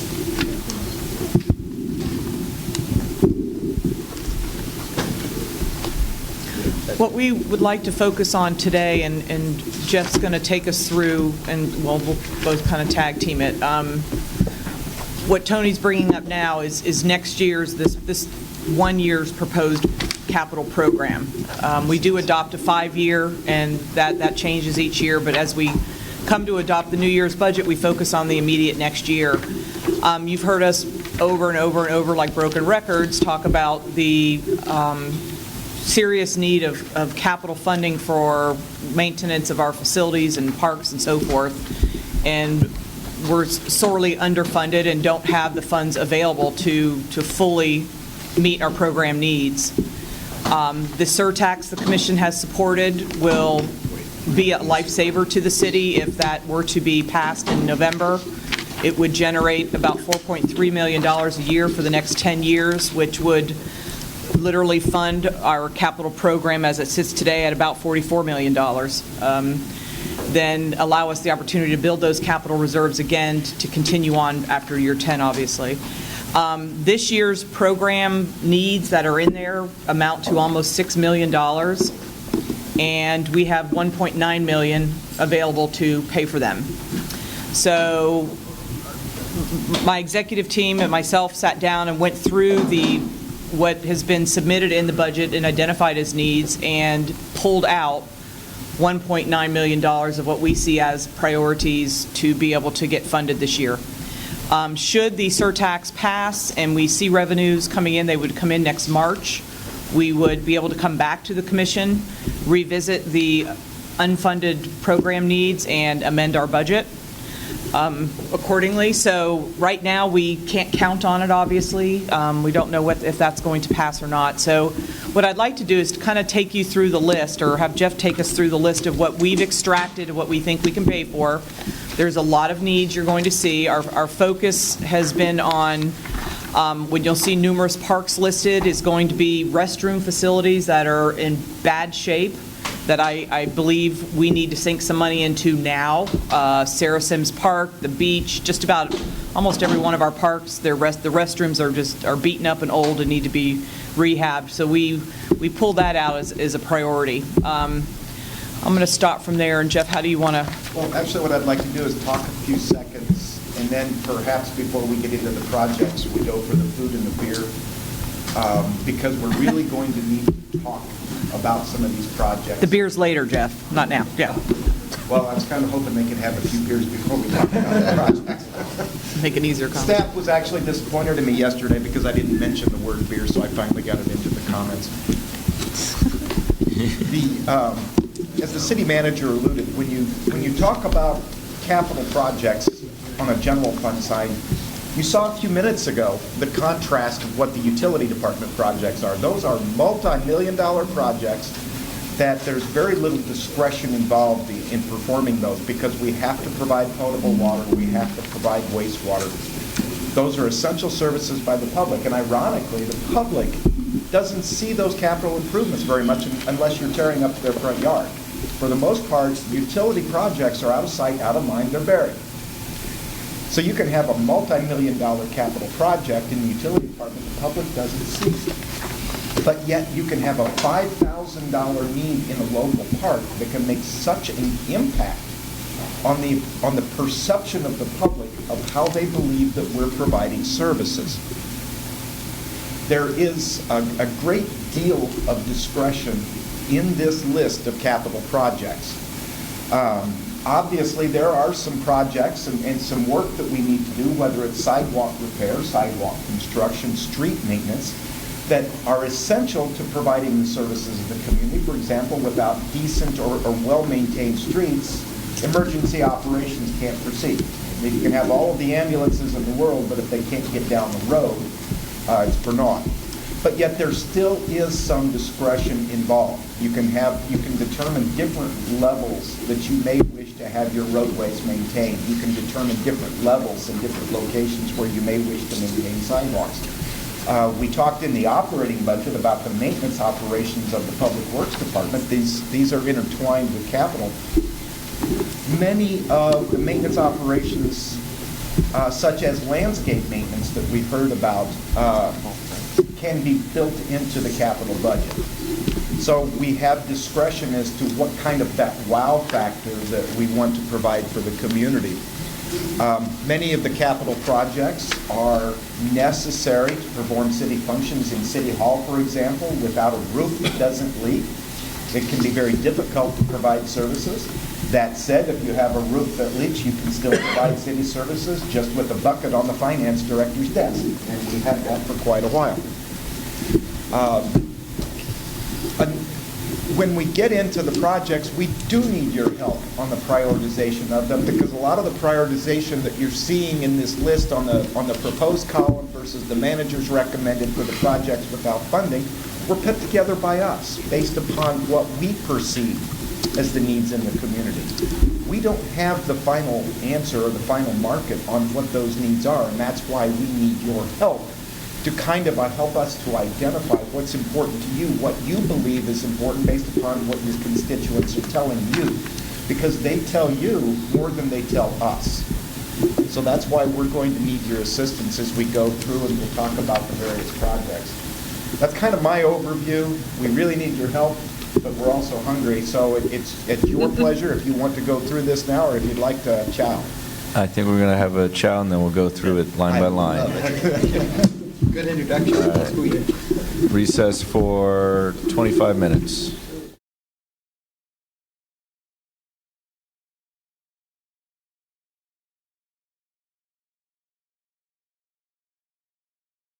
Let's start this out by going, before we get into the individual projects, Tony, scroll all the way down to the bottom. Right there. You've got three columns, F, G, and H. F is the first column that staff proposed for expenditure next year. That's kind of like through the operating budget, you see the department request and the manager's recommendation.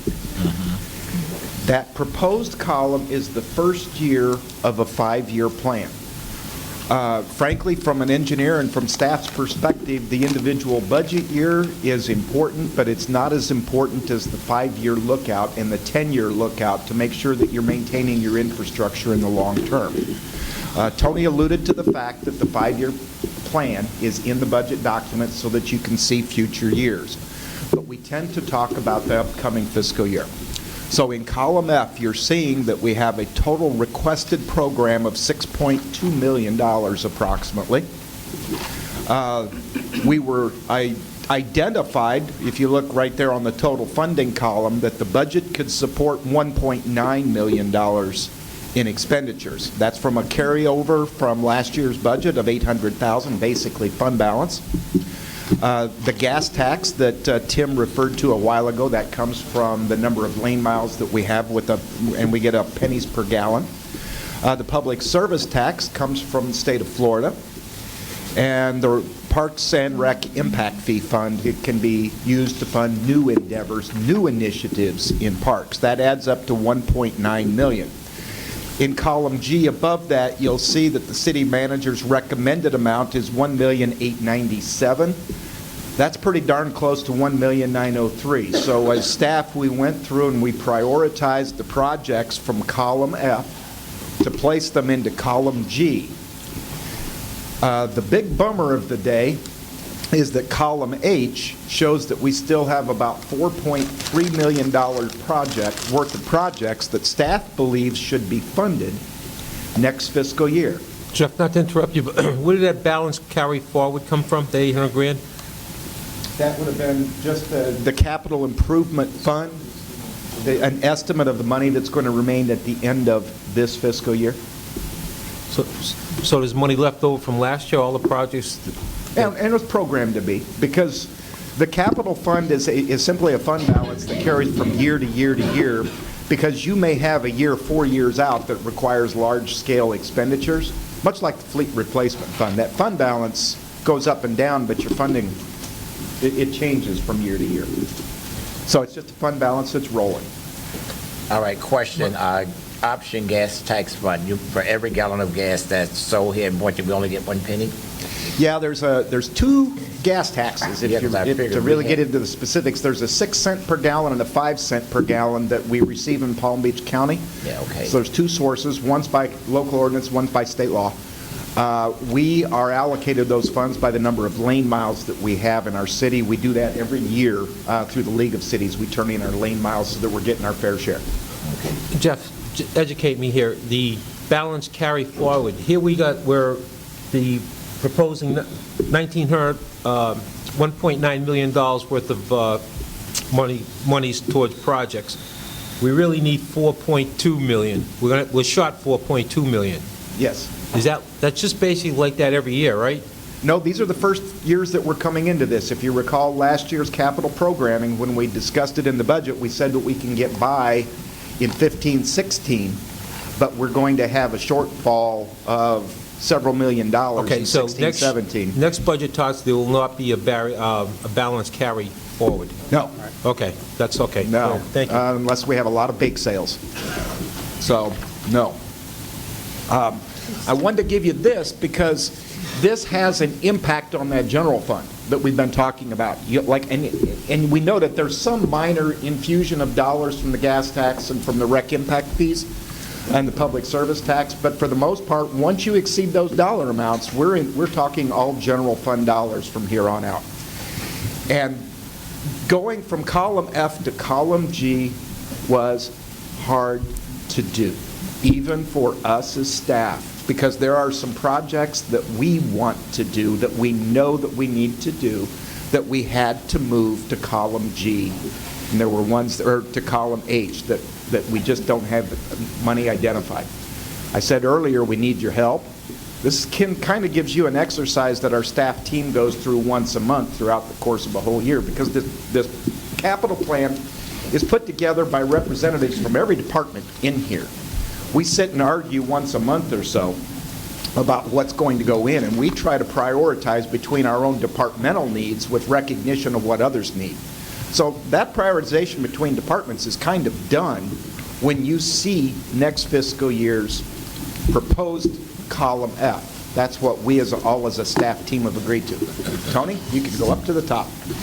Educate me. Years ago, I thought we did them like, this is 5-year plan, year 1, year 2, year 3, year 4, year 5. Didn't we used to go out like that, you know? Yes. It's in the budget book that way. It's in the budget book. Oh, what page? They said 19.5. I got it. Okay, Yeah. Lois, thank you. But, Vice Mayor, that's kind of a good point, because when you look at that capital plan, any projects that you see in column H that we choose not to fund this fiscal year goes to 16-17, right? So that's going to make it harder to do the projects that are in 17-18, sorry. 17-18. So it's going to make it more difficult to fund those. You hear a lot of people in government refer to kicking the can down the road. Well, that's what we're doing. If I could I can briefly go down the list and talk about each individual project. We are deferring work in the Public Works compound. In the operating budget, it was referenced that our maintenance staff maintains a lot of work outside in the parking lot. That $578,000 project was to help remodel a bit on the inside and put some awnings on the outside of the Public Works entrance, so that at least they've got some cover over them. It's not a critical project for the provision of public services. We've moved it to column H. Eventually, the more that we move maintenance to the Public Works compound, particularly the fleet shop, we're getting closer and closer to needing to build an entirely new fleet maintenance shop in the coming decade. So keep that in mind. Jeff, how long can we keep throwing the ADA project down the road? Government's been doing it for 20 years. And that's not good. If you recall last year's budget discussion, we tried to have a rational nexus to when we do these projects, because we have an ADA transition plan. I think that you all have seen it. We spent a good amount of effort, and we have a good plan. So what we're trying to do is implement the ADA projects when there's something related to that work. And obviously in the Public Works compound, the ADA is some parking related, it's other items, and the time to do that would be working on the parking lot itself. So that's why that's being deferred, because it would make no sense to do the ADA and not do the rest of the parking lot. You're going to lose some economy of scale and costing.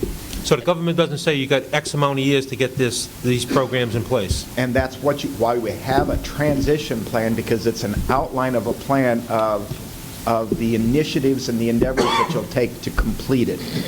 At some point, we need to fund it. We need to get these items done. But you also have to balance it with the other needs in your community. All right, explain to me why Head Start is being pushed on the back burner. I'm just saying, when we have parents dropping off kids, I'm just saying, for the ADA. No other reason than any of these other projects.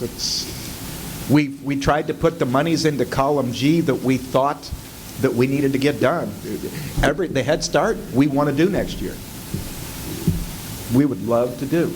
Yeah, but you didn't give yourself any money for next year. That's what I'm saying. No, we didn't. That's what you guys have an ability, and gal singular, have an ability to tell us which ones you think are important. So if you believe that you want to move projects from column H to G, that's a positive or a negative impact, I guess, on the overall budget, because it works on that fund balance and the budget balance. Or you can move, alternatively, switch projects from G to H. If you don't believe that we should paint the amphitheater, shade structure, move that 10,000 to H. But as I get into that project, the amphitheater, right over here, it's where we have a great number of events. If you look at the shade structure over the amphitheater, you'll see that it's a steel structure, and it starts getting corrosion. Well, that's just, us as a maintenance staff wanting to beat it now before it becomes a big problem, because if you don't maintain it in the life, you're going to be spending a lot more money to replace it. So that's why staff is recommending that project. It's not a glorious project, is it? But it's something that should be done. Jeff, how would you respond to concerns that I've received throughout District 1 and the west side of 95 that for what it's worth, and if you look at this list, and obviously these are a lot of, public facilities, that most of the monies are allocated to the east side and to the various parks, and there's government buildings here, but people on the west side of town tend to think that they're paying taxes. Most of the traffic occurs in the Congress corridor now because of all the commercial entities there. So the roads, not the county roads there, but some of the other ones that we control, take on more wear and tear than the east side of town in particular. That, how would you respond to the fact that people on the west side feel that their tax dollars are being disproportionately spent on the east side of town, and they're struggling to try to get funds for road maintenance, road repairs, sidewalks, and things of that nature?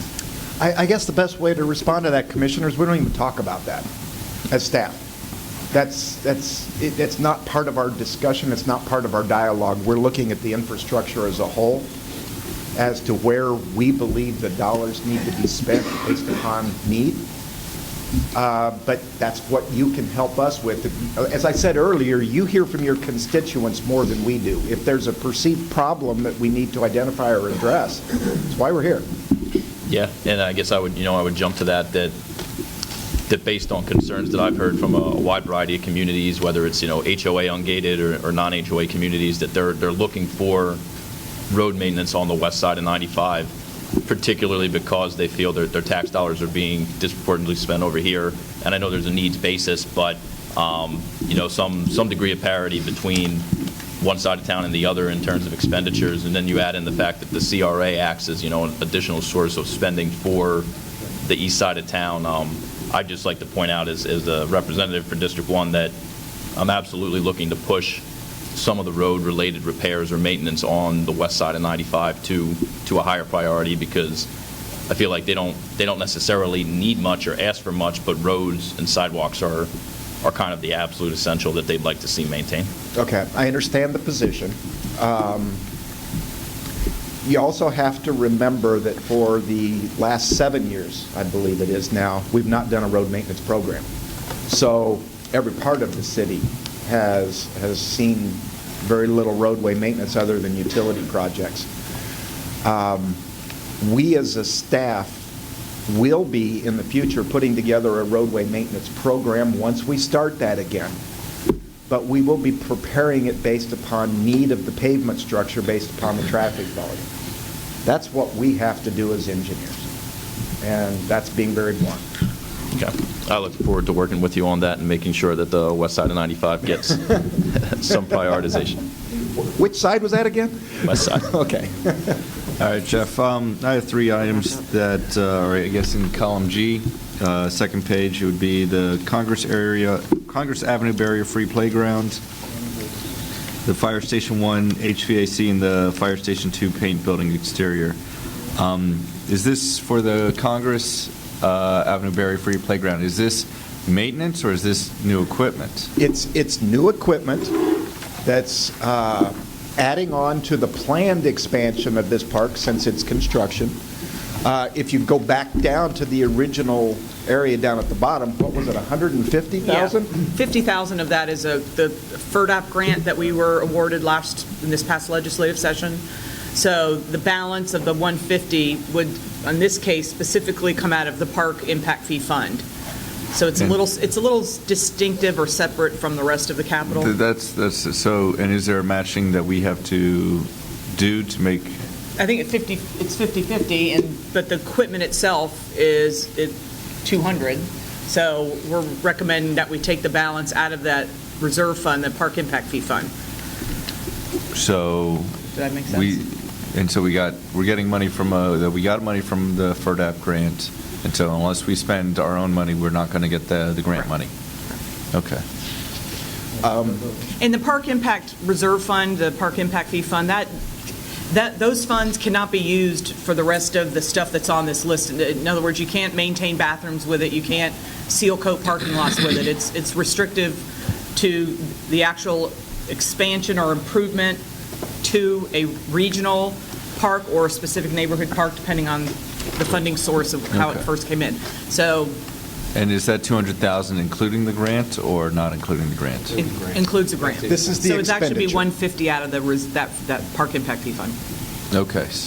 Now I'll give you some idea of the discussions that we have internally, and I'm good thing I'm 2 seats away from the manager, because my concern from a public works maintenance perspective is building any new infrastructure. I have a long reach. No, I'm just kidding.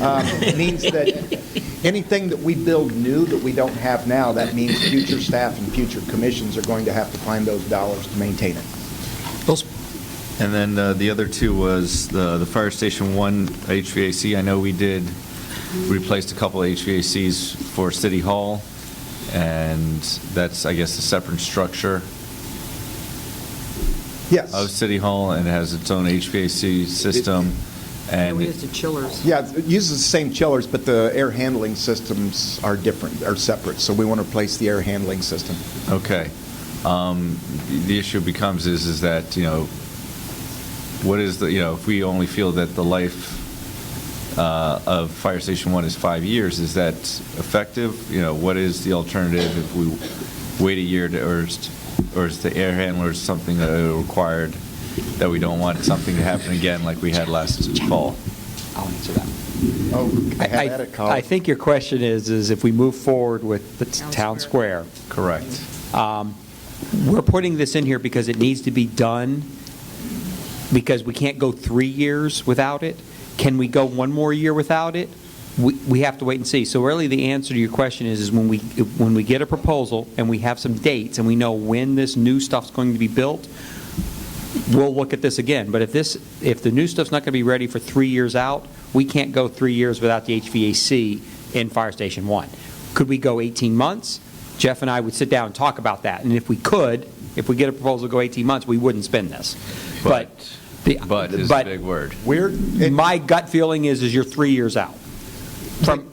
So do you wait? That's the question that staff has on every one of these projects is, do you wait? This one's kind of one of those gray areas. If we could probably wait 6 months, wouldn't hurt us. A year, you're getting edgy. 18 months, you can't go any further than that. If we get a proposal that says, hey, we're going to have you in a brand new fire station in 15 months or 18 months, Jeff and I will look at this and say, well, maybe we'll just patch it. But other than that, it needs to be replaced or you can't use the station. To be quite honest, when you look at the capital plan, you'll see a lot of items in the future years for City Hall. Right. Staff's getting nervous. Yeah. We have deferred maintenance in City Hall in this city for so many years because we've had so many different plans on what to do with City Hall, what to do with Fire Station 1. We're getting to, and we've delayed these because we don't want to spend those dollars. We're getting to the point, just like with the HVAC system in Station 1, we need to, even if we're moving forward with new plans. Station 1 particularly because it houses people 24/7. Air quality is important. So it's an important facility. If it was just a regular city building that provided city services only and staff was in it 8 hours a day that we could repair quickly if it broke down, we would have a different approach to spending that $80,000 and we would be deferring it. And the starting point is as unpleasant of a conversation as it is. The starting point of this list we're talking about, everything on there has already been deferred for years, and it's a matter of can we defer it 1 more, or are we putting ourselves in a bad situation where you're going to have a critical failure? And that's where it's judgment. Part of it's a crapshoot, but it's all getting critical. It makes sense, especially if the commission is looking to hire new staff for that station and they can't be there. That would really be pointless. You want good air quality, and that's and then the last one was the paint the building exterior. Is this a special type of paint, or is it that big of a building?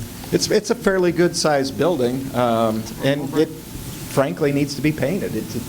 Could you defer it? Sure, but at some point, deferring even painting is starting to cause harm to the building. That's my question. I think that would be one of the only things I would request to defer is that if there's no holes in it now and there's nothing wrong with the paint, wait for that, because I think Fire Station 2 is a little bit back from Federal, if I'm not mistaken. It's on Woolbright. Two's on Woolbright. Two's on Woolbright. It's okay. the orangish color that doesn't look the orangish anymore. Okay, never mind. I was thinking Fire Station 4 then. Yeah. So yeah, at minimum, we need to paint the sign. You can't even tell what the name of the station is. It just needs painting. Okay. Well, yeah. And again, we struggled with this as staff as well. We have a lot of projects like painting, and it's that one rose to the top of our list, just from a staff perspective. Jeff, can you talk a little bit about the public safety radio system, $375,000? Yeah, radios are what... That's the lease payment next year for the P25. We have to fund it. So we have to fund that. You'll be seeing that every year for the next... And it's coming from here instead of the operating budget. It's debatable as to whether it's here or in operating, but it's got to be one or the other. That was the deal, we had to upgrade the radios? Right. Go back up to the top. Yeah, let's go back up to the top. Kind of helps you to see the thought process that we went through. You see a number of them there in the city hall complex that we've just deferred them. One of the things that I wanted to keep in, but this is just me, is the West Wing first floor restroom renovation. You don't want to walk into that restroom too many times. And the public uses it heavily. heavily. The public uses it very heavily, and it's the best way to define it. It gets kind of gross. It just needs to be renovated and modernized. All right, when we renovate that one, hopefully we will not run into the same problem that we did when we renovated the one in City Hall. Absolutely. Yeah, let's hire the same company. What was the problem with City Hall? The Renovation? contractor was difficult toward the end to get it done. Low bid. Okay. We had to pee in the fire station, the police department, okay? All right. Jeff, as long as we're talking about City Hall complex, what is being done about the roof in the lobby? Have we got a handle on that? Have we got this straightened out? Because there's a lot of talk. There's also a lot of buckets still out there. Let me give you the update that I have as of today. In the last 30 days, we've had more discussions with Mr. Sheriff about the roof, which gives you some idea of... Is he fixing it? His law firm has... I thought he was a lawyer. I'm buying more buckets. I like that one. It's in the budget.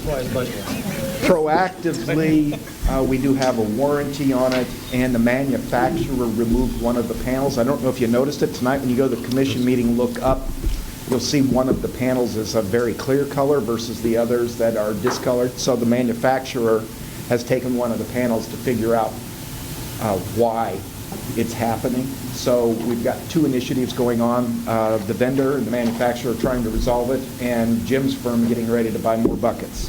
So we got two paths we're going, hopefully that will end with the solution. So we're actively pursuing this. Oh, yeah. I'm tired of hearing about it. I'm tired of seeing it. Me too. Me too. Tony, you can probably scroll. Okie doke. Hester, we have some major projects coming up there. We have the lobby work that will be funded. All you have to do is walk in there and look at the walls and the windows. And the administrative area, we've got some drainage problems on the outside that's causing water damage inside. That's something that needs to be done quickly. Staff wanted to do the Oceanfront Park asphalt pathway. It failed. It's very difficult to walk on. We've deferred it. Sarah Sims restroom renovation, we believe should be in. One of the things you'll see is a theme. We talked about it the other day, the wow factor for the public, what the public sees us doing and maintaining. We know that families will go to parks, they'll go to restrooms, and if you can have the greatest park in the world, but if you walk into the restroom and it's really disgusting, it turns you off for the whole park. So we're trying to keep those up to snuff so that people will at least say, wow, they are spending money, they are doing it. I'm going to question that because have we ever thought about going to that keyless lock thing? I'm just saying where the... Yep, we've looked at doing a lock on timer. Yeah. The timer is only as good as the ability for the door to close, so if people prop it open. So there's pros and negatives to everything. Sarah Sims, we talked about this in last year's budget.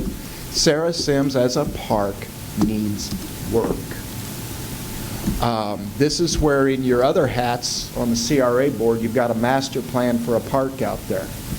This is much like City Hall with the Town Square project. We either move on the master plan for the Sarah Sims Park or put it aside, and we need to spend close to $500,000 to do some work at Sarah Sims. that's kind of the direction we need from you and from the CRA board as to where you want to go with that park. Staff's ready to go. I'm glad staff is ready to go, but I'm just saying, when you got AVs, ATVs, or whatever those things, they're riding through there, no respect. I'm just saying, and it is the worst, it is the worst park in the city. But I'm just saying, I don't want to see us like spending money needlessly, and then we go back after 3 months, whoop, they back out there again, Absolutely. And I don't know how we're going to control that, and I was trying to educate them, and they like to say, this is our park, it's in the hole, and, so this is what we got. No, this is not what you got, this is what we have to do. I'm just saying, because you're not taking care of what we're doing. And those exact same words have been spoken on internally by staff dozens of times. You got to help us with this one. Does anyone else have comments on Sarah Sims? Yeah, just real quick, Jeff, getting back up to the restrooms, why 20,000 for the restroom what's the difference between a restroom renovation and a restroom renovation ADA? Why? Bingo. Normally when we would do a renovation, we would do a lot more cosmetic work, change the lighting fixtures, paint, put new flooring, new mirrors, new fixtures, but in these scenarios, we can't put the fixture back where it is right now, whether it be the toilet, the urinal, the sink, because they're not ADA compliant. So now we have to do additional plumbing work and interior work structurally to make it ADA compliant. So that's the rational nexus I was talking about when you do ADA work. So if we're going to do restroom renovation, we're going to do the ADA at the same time. Which costs us an extra $13,000. Yes, sir. Yeah. Okay.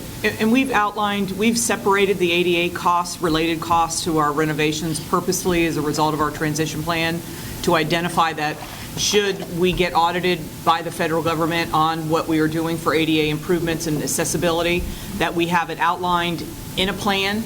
We can't afford to do it all next year, but these items are specifically separated for the identification of the cost and to demonstrate that we do have them planned and programmed. It's just, but it's going to take years to do it. And this helps staff to remember. Normally frankly. we'd lump it together and you wouldn't see it as ADA separated, but that's the reason why. Okay, thank you. As staff looks at all these projects, internally the first question that comes to our minds, anything ADA related to this work. Not to nickel dime this thing to death here, but what's a Sarah Sims Park water fountain? Is that something the kids play in, or? Nope. The water fountain is going to be attached to the restroom building, but as part of all of this, we have a wastewater system that we need to replace. We need to get off of a septic system, so we've got some additional work that we need to do. That's why it's $12,000. Yeah. Normally a water fountain is not $12,000. Yeah, it's not cheap. Plus, you have to plumb it and put the drainage in where none exists now. The sidewalk, the accessible ramp to get to it. As for Sarah Sims, I was looking at it with Vivian this morning, and I saw that, was it Northwest 2nd Street? Do we own all that land that's currently in Sarah Sims, and could we use that to further the model block project? And the sense is that, get rid of the western quarter at least. We own the whole place. Yes, the answer is yes. That's something that I would want to run by the Recreation Park Board. It has to do, it would take away open space for our comp plan. So there's several other things that you have to look at and why you do that. Ultimately, that would make that park smaller, that you could spend more money to put nicer amenities into it rather than having vast open space for ATVs. Right. So you could concentrate things. So, yeah. Okay. We have checked, the land's not deed restricted, so that helps. Oh, good. And we know the owner, so. We talked a little bit about the lobby and Hester. We need to do that.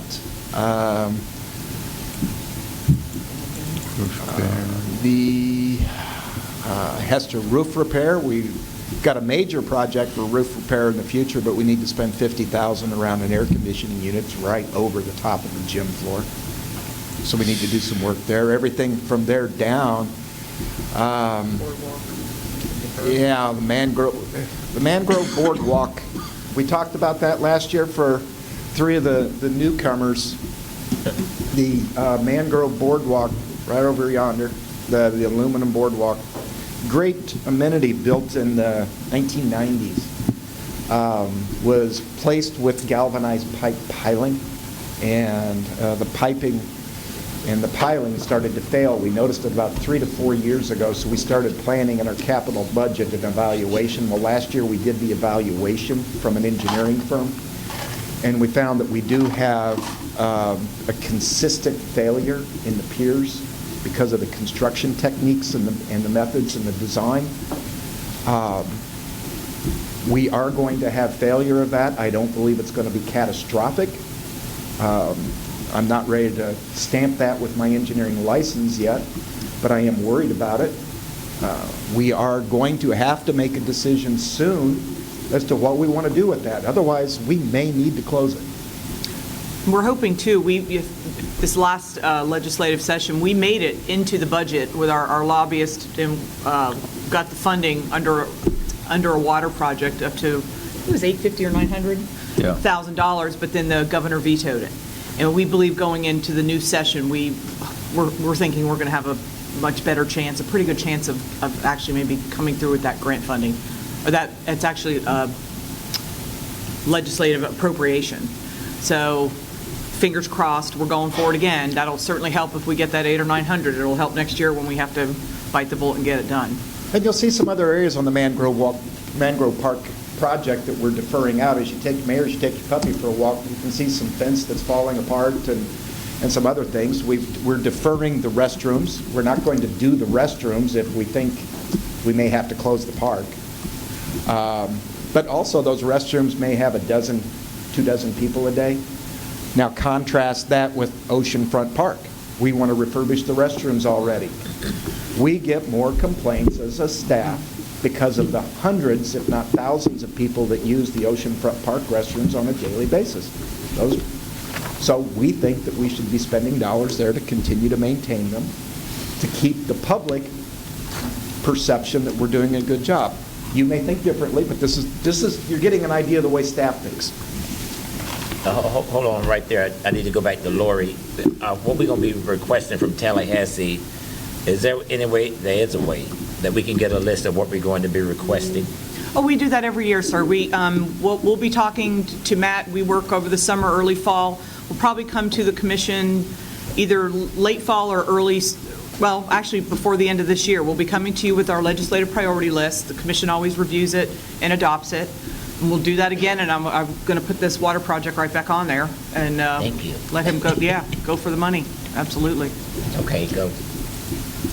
When you look at things like, I know they're small projects, but we've talked in the past about how this capital plan helps staff to identify things rather than looking at an operating budget. You see Pence Park Park furnishings. That's picnic tables, benches, and cans. That's all it is. So we're deferring those a year. So people complain about the shape of a picnic table. Picnic table's $800 to $1,000. Pence Park, we had a pretty good discussion about it. Pence Park, where we've talked about potential reuse of that park. It came up in the strategic planning about potential location for a dog park. It's used as a multiple-purpose play field. Gets a lot of use. So do the restrooms. Those are not restrooms you really want to walk in and take a look at. They need work. Go back up, Tony. The channel markers. Channel markers? Yeah, the channel markers, the 16,000, that's supposed to be in for next. We're going to try to get that done this year. Now, that's what it was. Yeah. So 'cause I knew we talked about it's vital they get done ASAP. Ignore the line 74. We're trying to get that done this fiscal year because one of the existing channel markers has failed, and we're trying to get it done this year because we need to.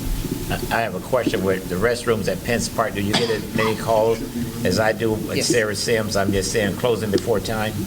Don't get the calls there for the closing time, no. No. Sarah Sims is one of the few parks that I get those calls. So it's fortunately an isolated incident. Okay, go back now. Pioneer, I mean, you're seeing that I can talk about all of these till about 6 p.m. if you'd like before the commission meeting, but I... Go right ahead. Jeff, just real quick, give me a location at Edward Hammering Arbor Park. Where is that? Harmoning, right outside Collin. Former commissioner. Wilbride and Seacrest. It's at our utility plant. Yep. But we're going to be doing the art project, and the demonstration project as part of the utility plant project. Yeah. That's it, we'll write. And we're going to cover the ADA Seacrest. stuff. So the when we do ADA that stuff will project. get done then. Y'all going to paint that sign out there? 'Cause that's Yes. about the Yeah, we're going You to, can't even read it, I know, yes. yeah, we have a public art project there, and utilities is, because it actually is on utility-owned property, so we're going to go ahead and do whatever else we've got to do to make it nice. Thank you for the segue into signs, though. You're not seeing park signs here. We've had a lot of discussion internally as staff. If you look at the various park signs, they were a very cost-effective sign to place a number of years ago when they wanted new signs, but they aren't the most expensive, and it's showing from a maintenance perspective that a lot of our park signs need to be replaced. They just don't look good. That's not budgeted anywhere. Okay, are you saying replace or paint it? Replace and paint. Even painting, because you've got letters, you've got different materials, there's cost, and there's just not cost. We would like to replace so that we're not putting good money to bad. We're not, maintaining and painting every 3 years or 2 years. If you can do something a little more permanent that will last you, we believe that those solutions are out there right now. All we can afford to do is just to touch up and paint as needed. It's frustrating. We talked about the radio system, Fire Station 5, EOC roofing. City manager asked me about that one when we were prioritizing, and all I can tell you is my facilities manager, Mr. Ramsey, is ready to fall on the sword if that isn't done. New fire station has a concrete roof deck.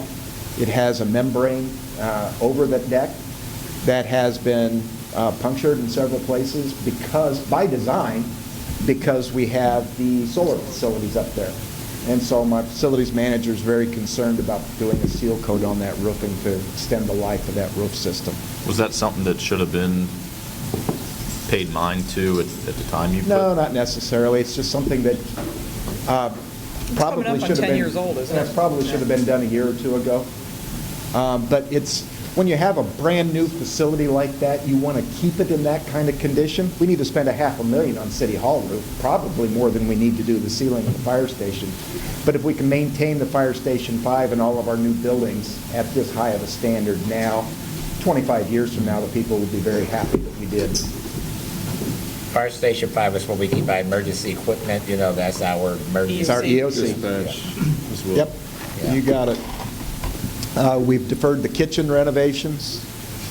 The HVAC we discussed, fire station, we talked about police CAD records management system. You'll hear them We had to cry. push that out, so we need the police chief hasn't. They've been asking for it for at least 5 years, and I just can't afford it, so we just keep deferring it. It's desperately needed, but it's just gonna have to wait. What's the CAD record system? I'm sorry. Computer-aided dispatch records. This is a two-part system. Everything, all of the data that comes into the police department comes in via our communication center. From the call slip is produced, and then eventually the report is written. So our evidence is integrated with that. All of our predictive policing efforts will come from data collected in our records management system. So the CAD system is the information that when a call comes in, when you call 911 and the dispatcher is going to put the information into the computer system to create a call slip to send an officer out.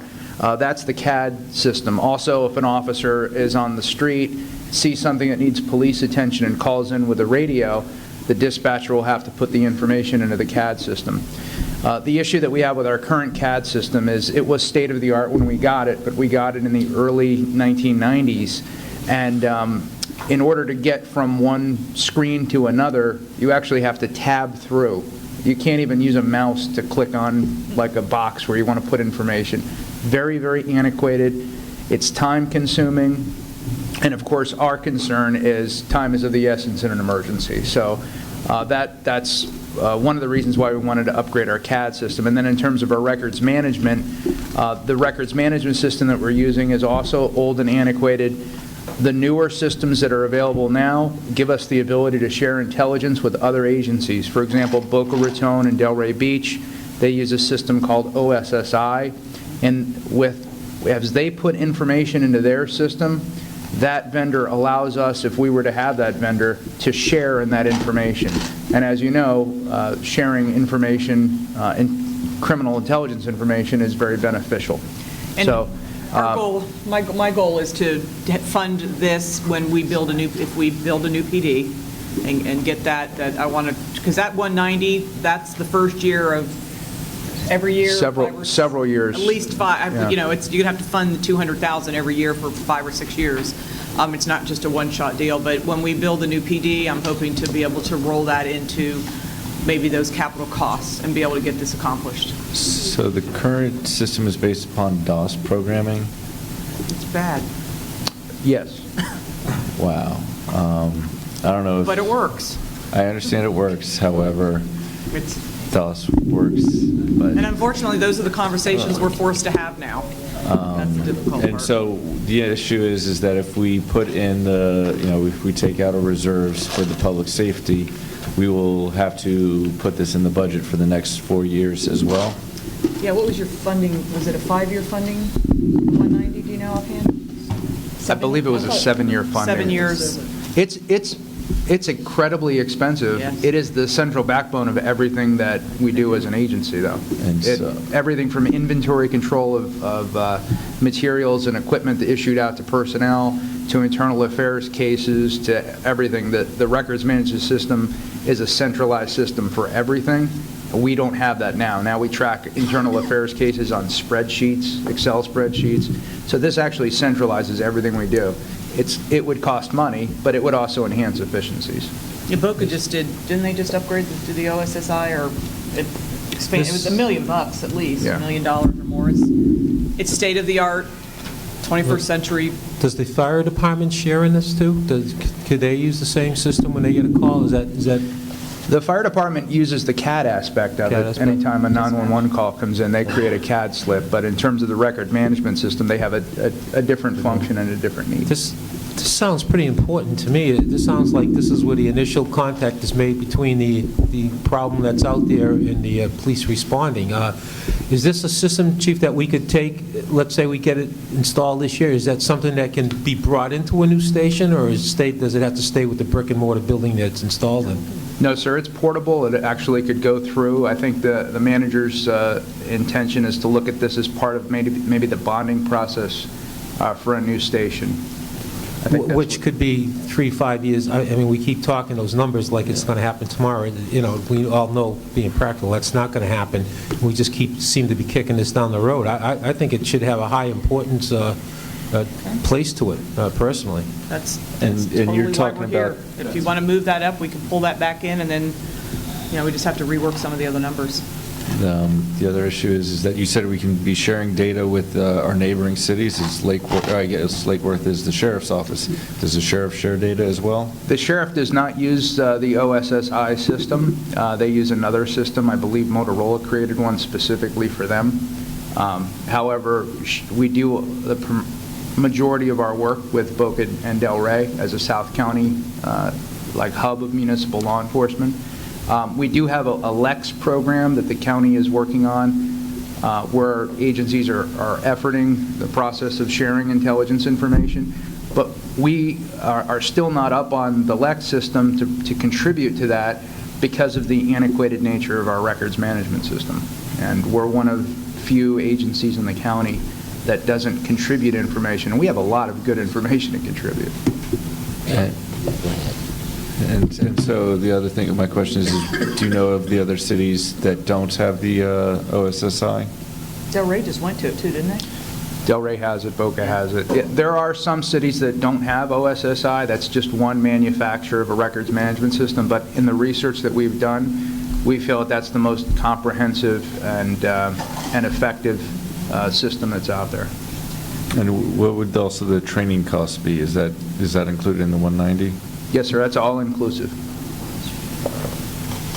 Yeah, my take is that since we're the third largest municipality, in the county, I think we're behind. I'm just saying, I'm in favor of moving something else, and, maybe the air conditioner can go a little longer. I'm just saying this is something that we haven't, this is an need, okay? It should have been there. Is there a way that if we were to fund this in the next 1 to 2 or 3 years, and then, with the potential for the bond and financing of the development of a new station, would we be able to incorporate the remainder of what we'd owe on this? So could we turn that 190 into, or you can? It becomes a recurring operating item. I don't know that you can use bond proceeds for that. But probably unlikely. If you include it in the building of the building and the bonding, we can make it work. The cost of it comes after you issue the bond. You can't recoup previously incurred costs when you issue a bond. So you're really, now from the development aspect, it could, maybe, but. Well, since we had an $800,000 carryover, and this is something that we need, I'm just saying, this is funds that we should spend. I'd rather see something else go and get this in place. The question is what? Right, we still have the 1.9 to work with, so it's what we'll have to adjust. We have to adjust some of the other line items to replace that. I guess. Well, the air conditioning's not going out tomorrow. I don't reckon that's a nice place to start. Well, let me ask you this, Madam Manager. In your professional opinion, you said by the bonding of the building, we incorporate this system in. Do you still think that's probably the best way to go with this kind of a initial cost? If we make a decision to build a PD in my lifetime, yeah, we need to try. Yeah, I've been saying that for 3 years, so we just need to. You're probably going to say for the next 3 years, too. I think we're in a much better place now. So if we can move forward with, it really is a good place to put it, but it's just a matter of whether or not we can get that done.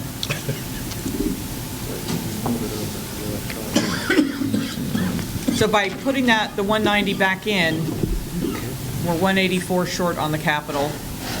We would need to go back in on some of the items we were going to fund and pull those out.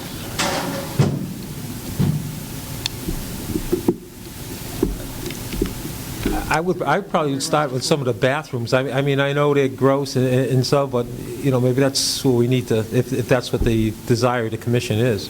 And mine is also the lobby renovation for Hester. Can that last one? It has to happen. Oh, no. You've got, you've got I'm mold ready and to put up mildew. this queen. Yeah, it's bad.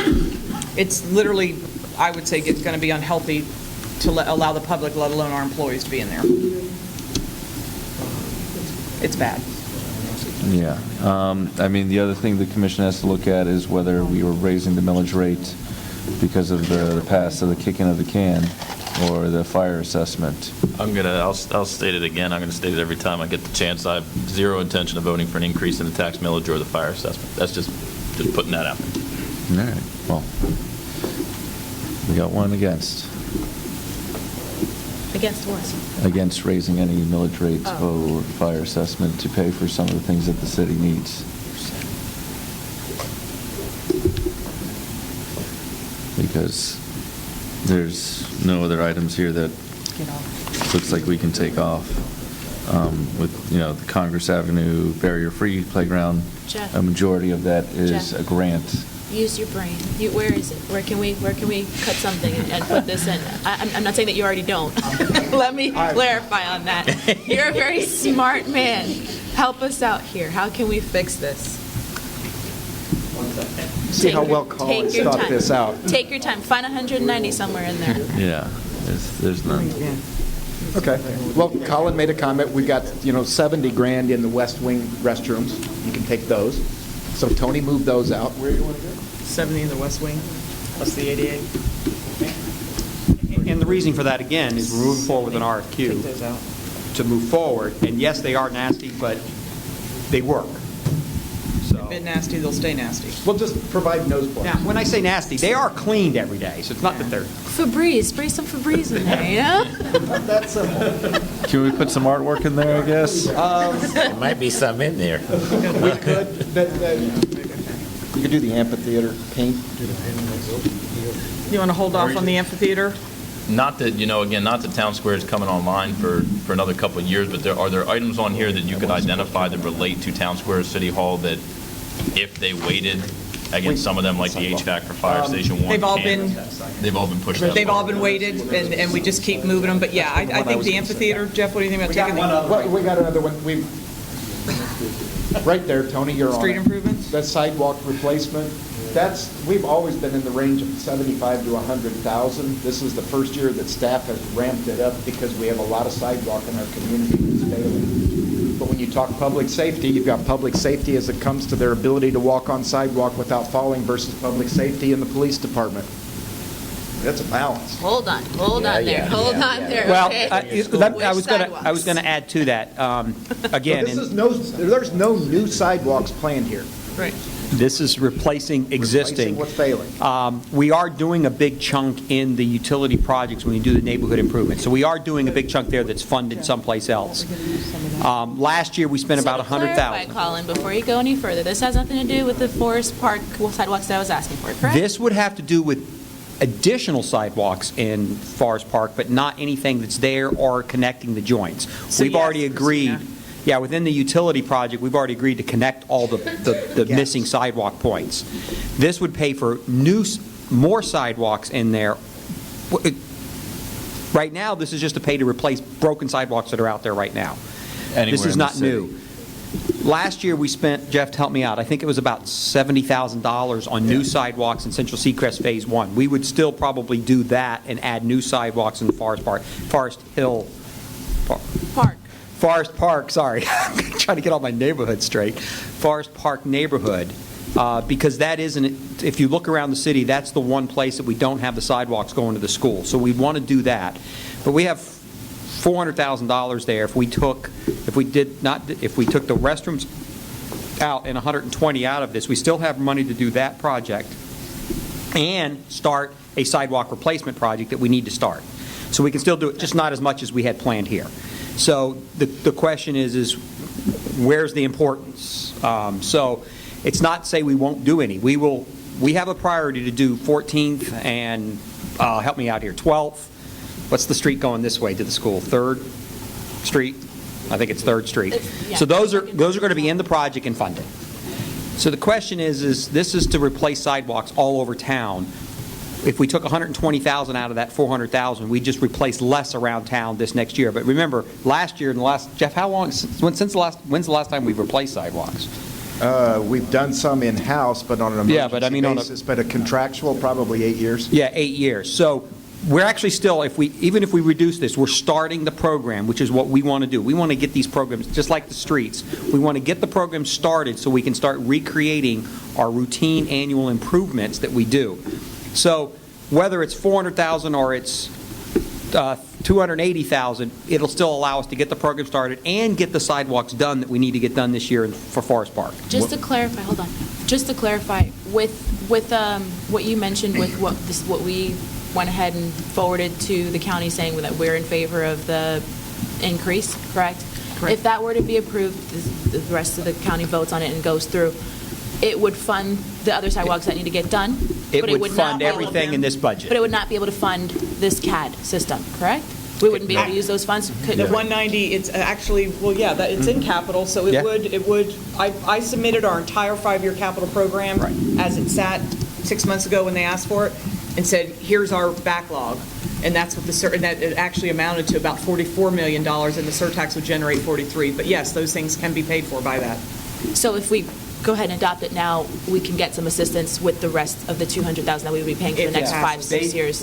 Basically, everything that's not funded, if that passes, those would be funded. We could fund those. No. So you wanted a suggestion. Those are our suggestions right now, is the restroom bathrooms and the adjustment to sidewalks. I'd like to That would be our Do recommendation. we have to make a motion? Do we Let's see where we stand on balance, Tony. So take Scroll the down. 250 down to How much do you 130. need? Say again? We're just going to see where we are. Pretty close. Yeah, we're You're good. right there. So basically, the CAD program would be funded, and then those two would be dropped, and you're still balanced. You're welcome, Chief. Thank you. Now, keeping in mind, hopefully, if the surtax Hugs all around when passes, this is over. well, remember this point in time, and we may be having the same conversation again next year, because this is a recurring. Right. Once you buy it, we commit to it, and we just have that obligation, so that will be prioritized in next year's capital. How many years? First thing. How many years? You know, they haven't bid it out yet. These are cost estimates, I assume. So it needs to go to bid and get hard costs. So is this 190, is that a true number, or is that an estimated number?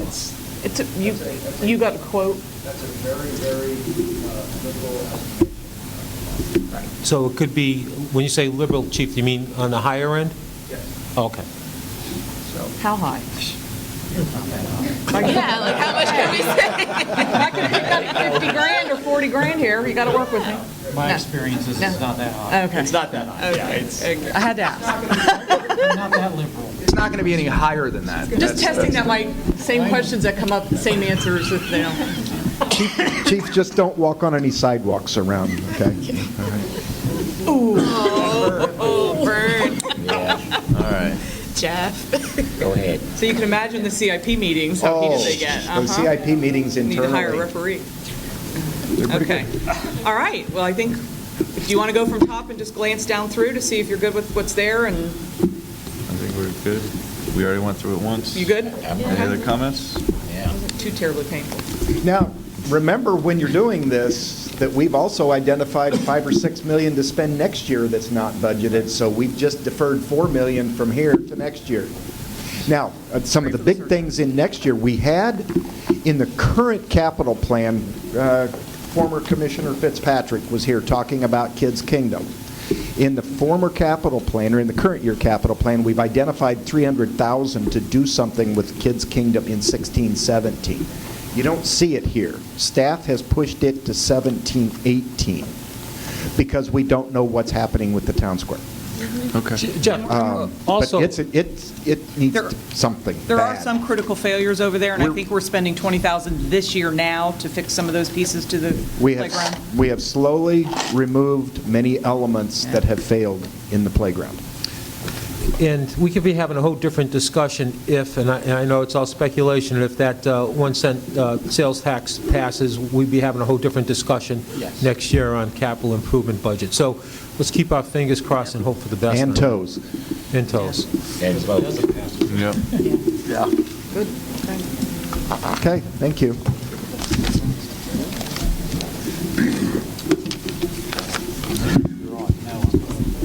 So Mayor, we can do, if you want to do some public comments, we need to recap the list of items that we've That was capital. added to the budget on the general fund side. Are we talking about Risk. That was general capital. Got it. So, yeah, I'm going to open it up to public comment if anyone would like to speak on any of the consensus already stated and regarding any of the proposed millage rate and preliminary fire assessment. Mr. Mayor, just quickly, are we going to have a discussion on red light camera thing, or is that's going to happen at the hearing. At the meeting? Okay. Yeah. Oh, is our first meeting in August? Is that when you're ready? Yeah. If it's all right with the commission, we'll add that to the agenda for the first meeting in August. Okay, great. Jerry Taylor, 1086 Southwest 26th Avenue. I have two things. During the discussion of the personnel at Fire Station 1, this may have been answered, maybe I missed it, but the way I understood it, we have 2 vehicles there with two personnel for each vehicle. And when you get a call in, certain calls could be answered with 1 vehicle if there were three personnel on that vehicle. And maybe this was said, but I don't know, I was wondering why, when you get that call, and you have 4 people there, why one of those other ones couldn't be on the first vehicle and dispatched, that would give you 3 on that vehicle for that particular call. And then, which I understand that would leave the other vehicle out of operation because you only have 1 person left, so you'd have to, if another call came in, you'd have to dispatch from another station. But if you dispatch both vehicles, you're in the same position. If another call comes in, you'd still have to dispatch because there'd be nobody there. So maybe that was, is there a reason why you couldn't put the 3rd man on the first vehicle? Well, the reason we put send the 2 units together is that as soon as we get to the hospital and we drop the patient off, both units are back in service. If the hospital, say JFK or Delray Medical, that takes a little longer to occur. If we have one person at the station, the person's completely out of service, and there's no response that could happen either way, and it takes longer to put the second unit back in service than if they were following right behind each other. So is there situations where you could just, you only need 2 people? Our standard in Palm Beach County is that we send 3 people to a medical call. And so if we want to get 3 people on there, we'll have to send both units, or take the person, like you said, off the one unit, put it on the other, but then that unit's out of service for an hour or however long it takes for that other unit to come back in-house. Well, they're out of order anyway. If you send them both, there's nobody left, so that other unit's out too. That's correct, but as soon as we drop the patient off, that unit, both units go back in service. So they go back in service sooner. Okay. My other thing I was going to just mention was I want to discuss, I was very encouraged by when you discussed about the golf course, because it sounded to me like there was a unanimous of the whole group here to go forward with the greens on the golf course, which I'm so thrilled. I can tell you I'm an avid and frequent golfer. I've golfed at golf courses all over this county, and I can tell you I could rattle off the top of my head ones I will not go golf at because of the greens, and the people I golf with is the same way. That's the first thing that happens. You don't go back to those things because the greens are so bad. So this is really a priority, because I really believe that the links is a great asset for this community. It's a fantastic place. And I can tell you that I was fortunate enough to go out and get a tour from Mr. Tapper of the golf course and the equipment out there. And if you haven't, I think a couple of you have already done that. If the 3 of you, the new ones that haven't done that, it's really an eye-opener. You will see, they will take you through the equipment that they use to maintain this golf course. Almost all of the equipment is at least 20 and sometimes 30 years old.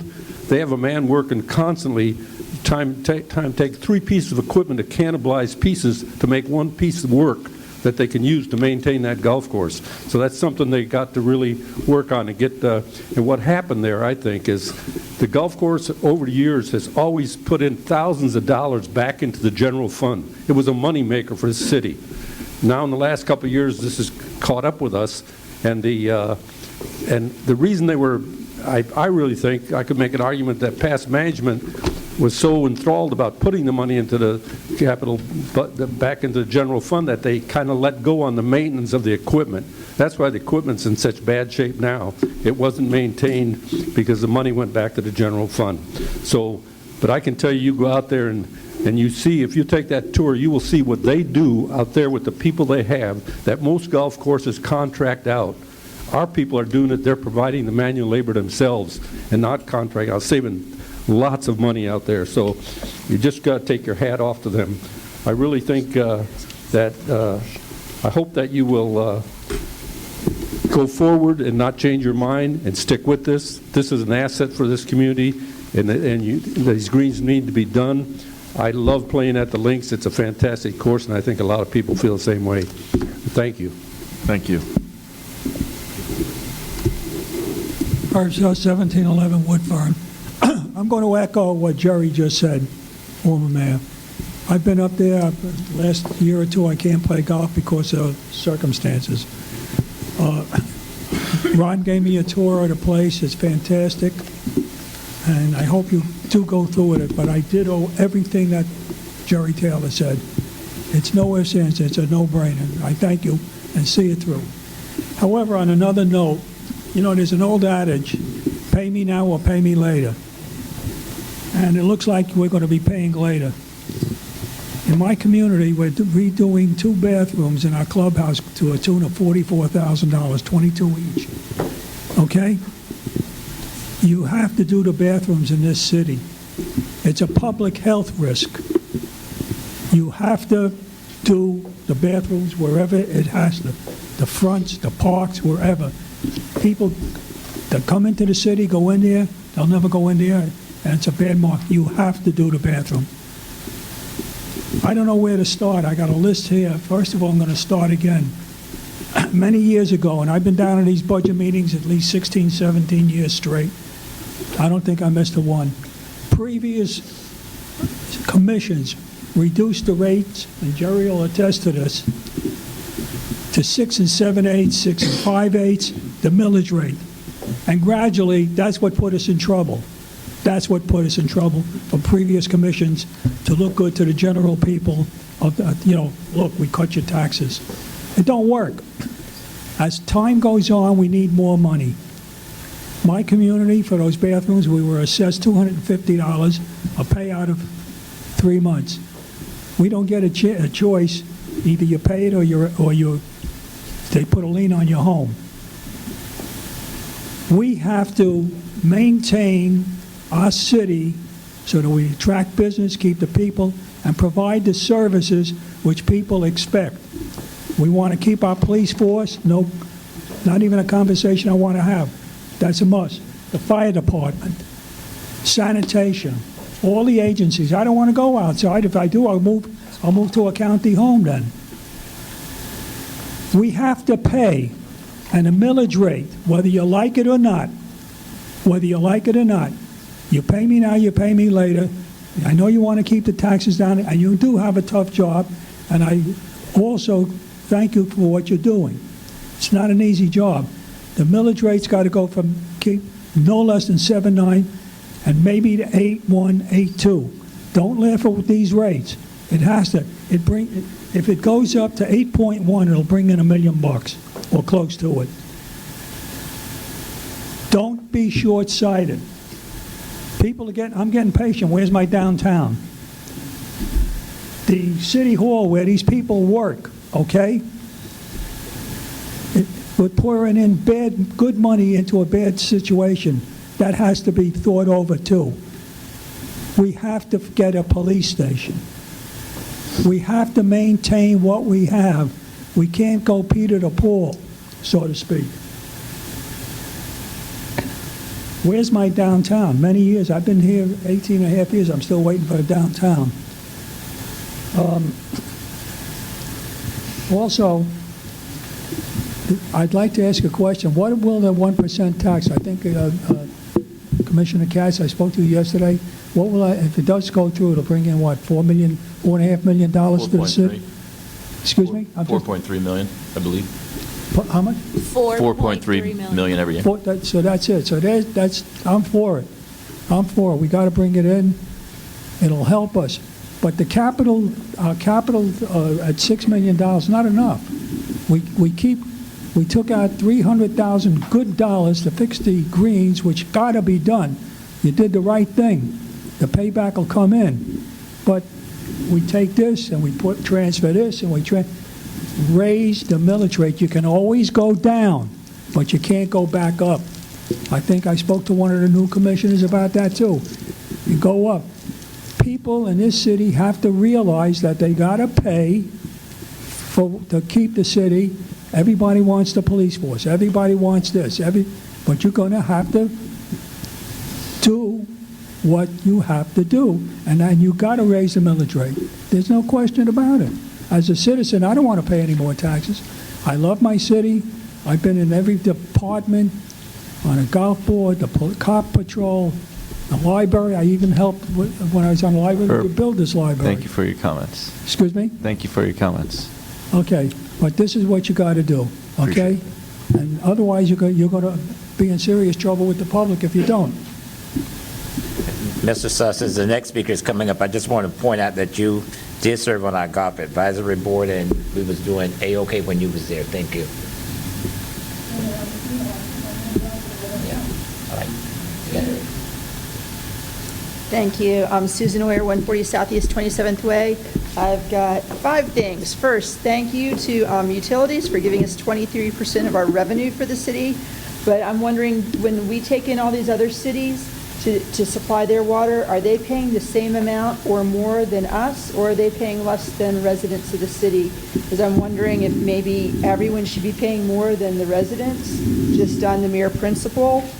And that would definitely bring us some more revenue to pay for the OSSI system. Yeah, if you're not in the city limits, you do pay a 25% surcharge. Does that include like? If you're in another municipality, we negotiate that in an interlocal agreement. But anybody in unincorporated, which is the vast majority of our customers outside the city limit is unincorporated, they do pay a 25% surcharge. What about like Ocean Ridge and all these other places? Should they be paying more for us? Because I'm hearing stories that some places It depends on the negotiated interlocal agreement. Okay, But, so maybe we but should again, negotiate up. those are a small amount of customers. The larger customers are the, in the unincorporated area, which we do get the extra income from. Okay, but, I should be paying less than, someone in Ocean Ridge. Number 2, residential recycling, and I'm sorry to bring up something from yesterday, but this was after public comments yesterday.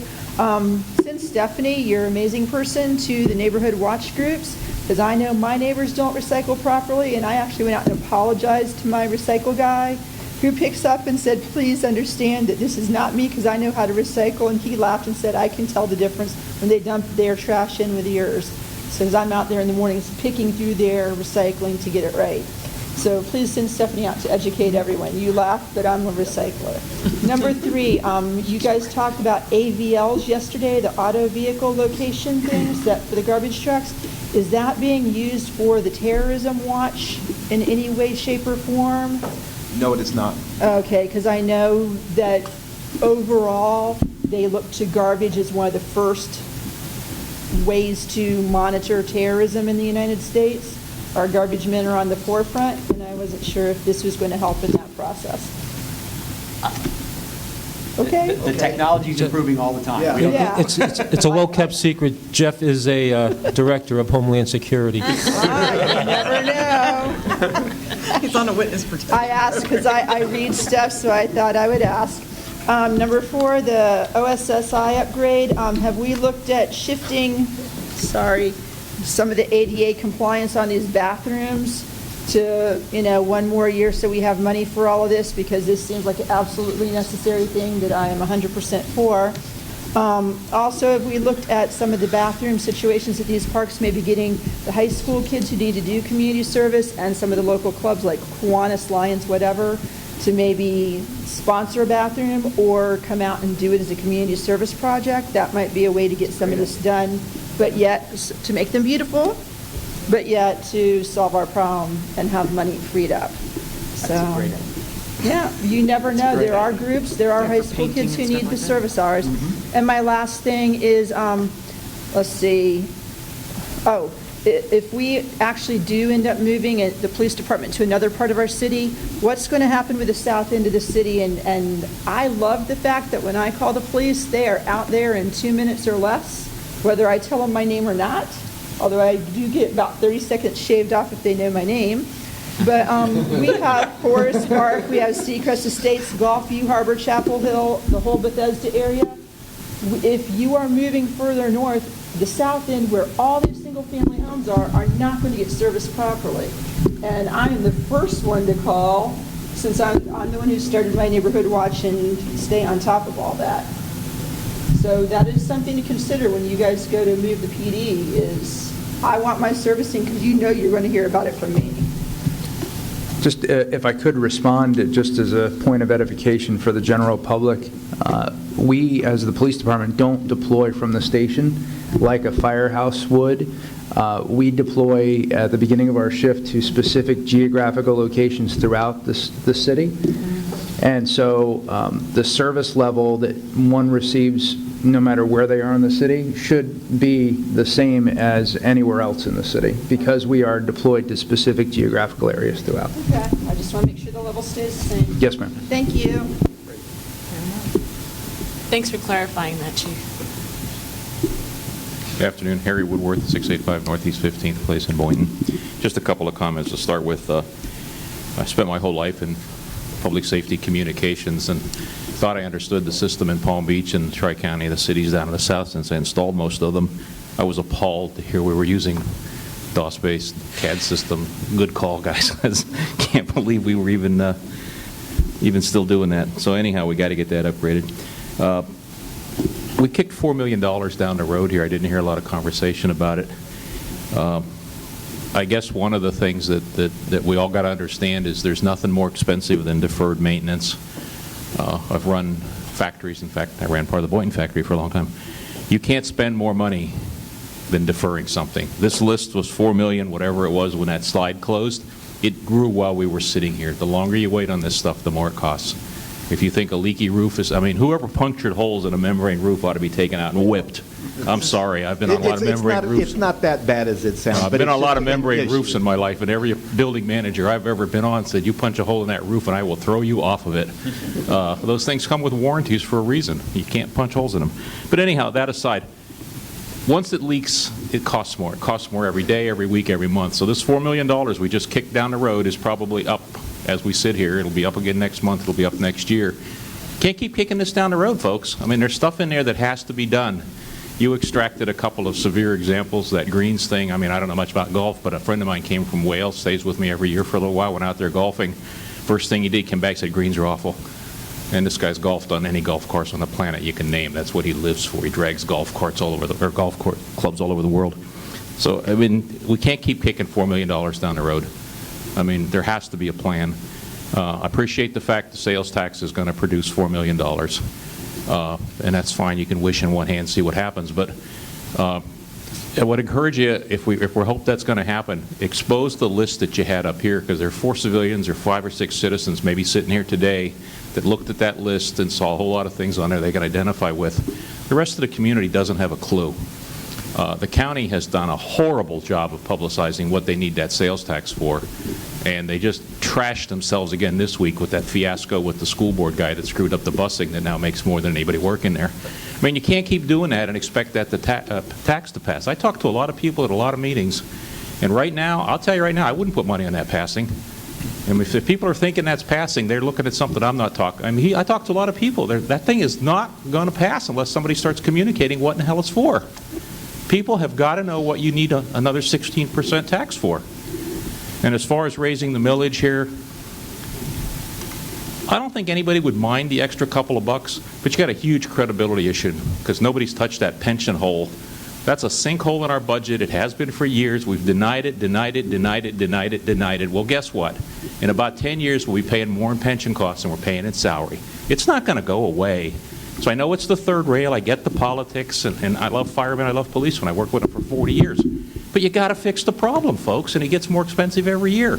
So your credibility of raising tax millage when you won't fix the biggest drain in the budget, kind of zero.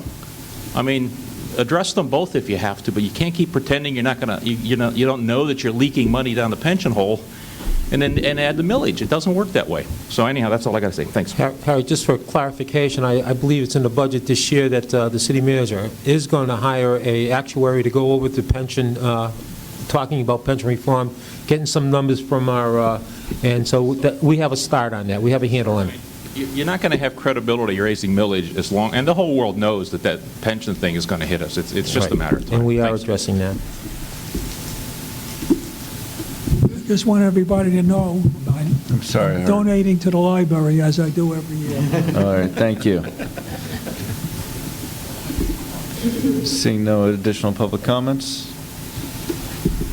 moving on to adoption of, Lori, what's next? We have the outstanding matters of the items that the commission wants to consider trying to build into the budget. The LPRs at $60,000, the police feasibility study at $75,000, the additional firefighters, the 6 additional firefighters at $420,000. The new greens, even though it's a, it'll be a loan, do we want to, we have to, okay, so that has to go on the list for $300,000. And the one item we haven't talked about, because it will be coming to you August, medical clinic, Julie? All right, medical clinic. And do we wait to maybe address that in September when we have a number? We probably should.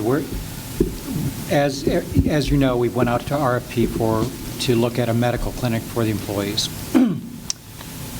Under procurement, it's under evaluation currently, and the recommendation will be coming to the commission in August. The dilemma is, to discuss it much further, there's 2 of the review members that's sitting in this room right now that you would more than likely ask questions to. So as your procurement person, I would request that we discuss it probably when we come to the commission in August, and we make any needed adjustments during September when we do the final budget adoption. I'm just concerned that we may walk down a fine line under this review process period before, if we open the discussion much. Could we? You can ask the city manager questions because she's not on the review committee. So, yeah, my question for the city manager is is there anything in the budget currently?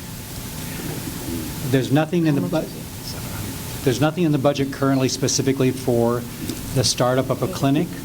What's in the budget, as in past years, are costs associated with services that we would look to move to the clinic. Physicals and things like that, that is a normal cost that we would move those to a clinic service if we start the clinic. So do you have a number of what our normal costs It's that in the is budget? in the budget now that we would move? About 250, you thought? About 250,000. Okay, so that's what we're working with right now.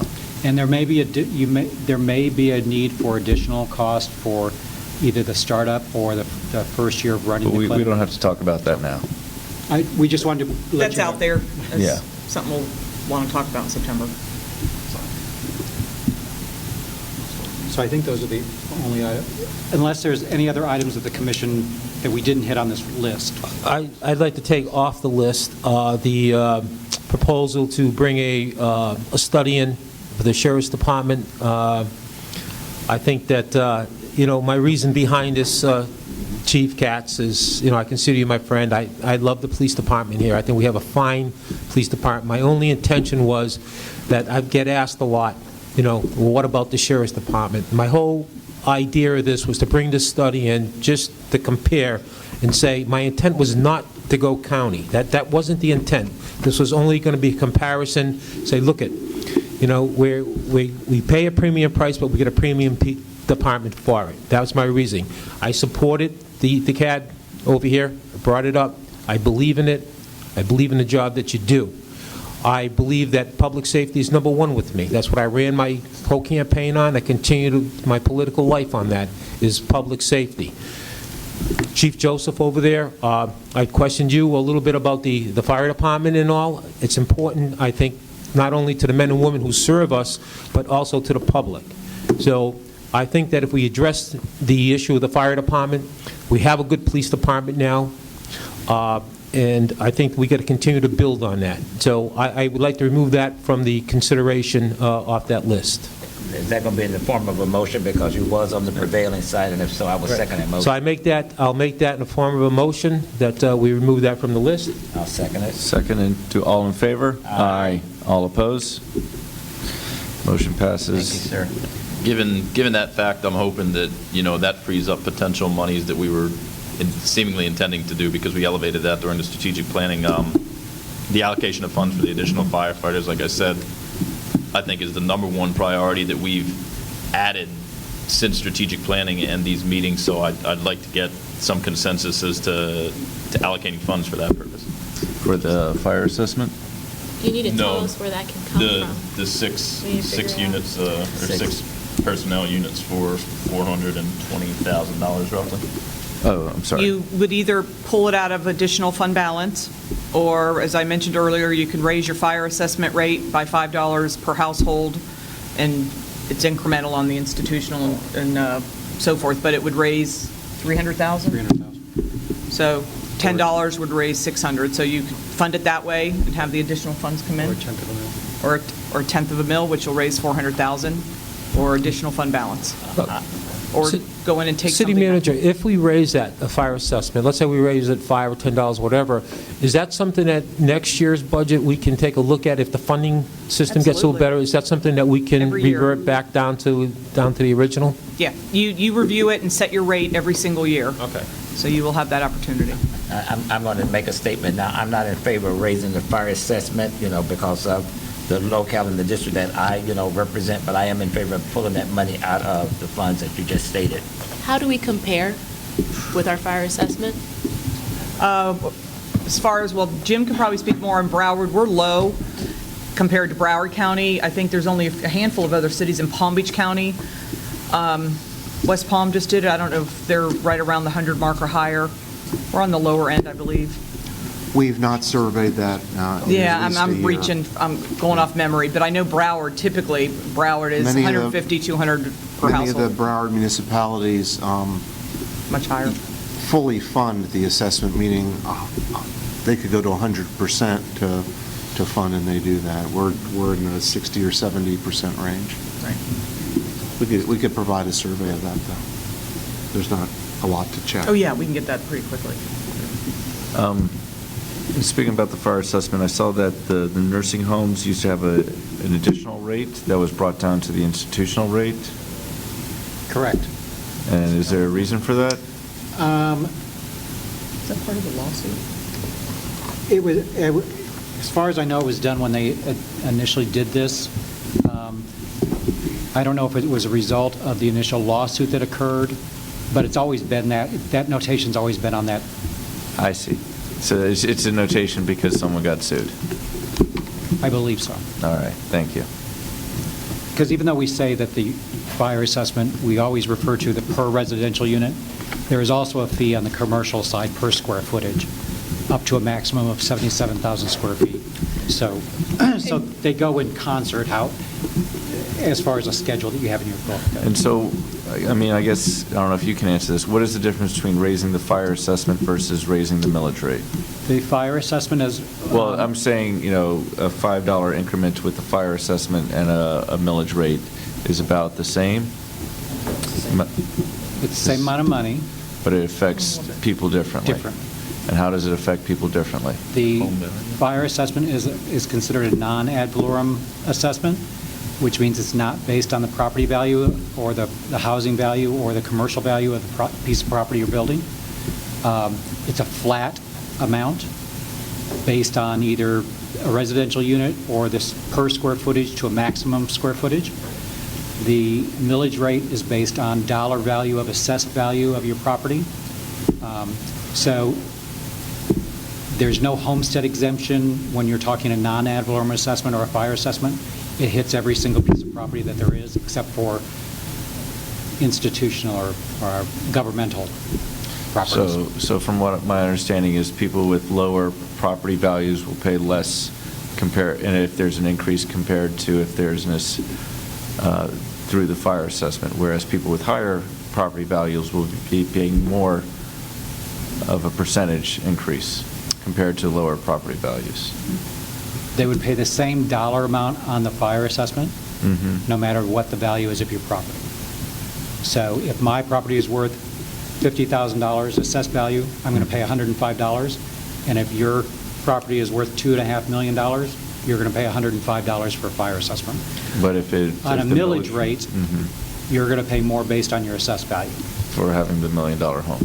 And part of the theory behind, a fire assessment is reaching the population that doesn't, for a lot of the properties that are users of the fire services but do not pay minimal or no taxes on property taxes that contribute to the expenses of the service. So it provides for collection by those individuals as well. And is it also similar to the proposed millage where if we try to increase the fire assessment, we have to notify everybody, but if we decide to decrease it, we do not have to notify everybody? Correct. Correct. And I don't know if we mentioned, but in your book, there are, I know the mayor's already seen it, but in your book, there's a couple pages of rate scenarios that we included along with the fire assessment rate resolution. So your yellow tab. Oh, I'm not tabbed. Okay, the yellow tab, and it'll give you an idea of what, if you were to lower the rate. Page 16 and 17 of the small book. Light yellow tab, sorry. Just so you can see. I didn't know if you mentioned that was there.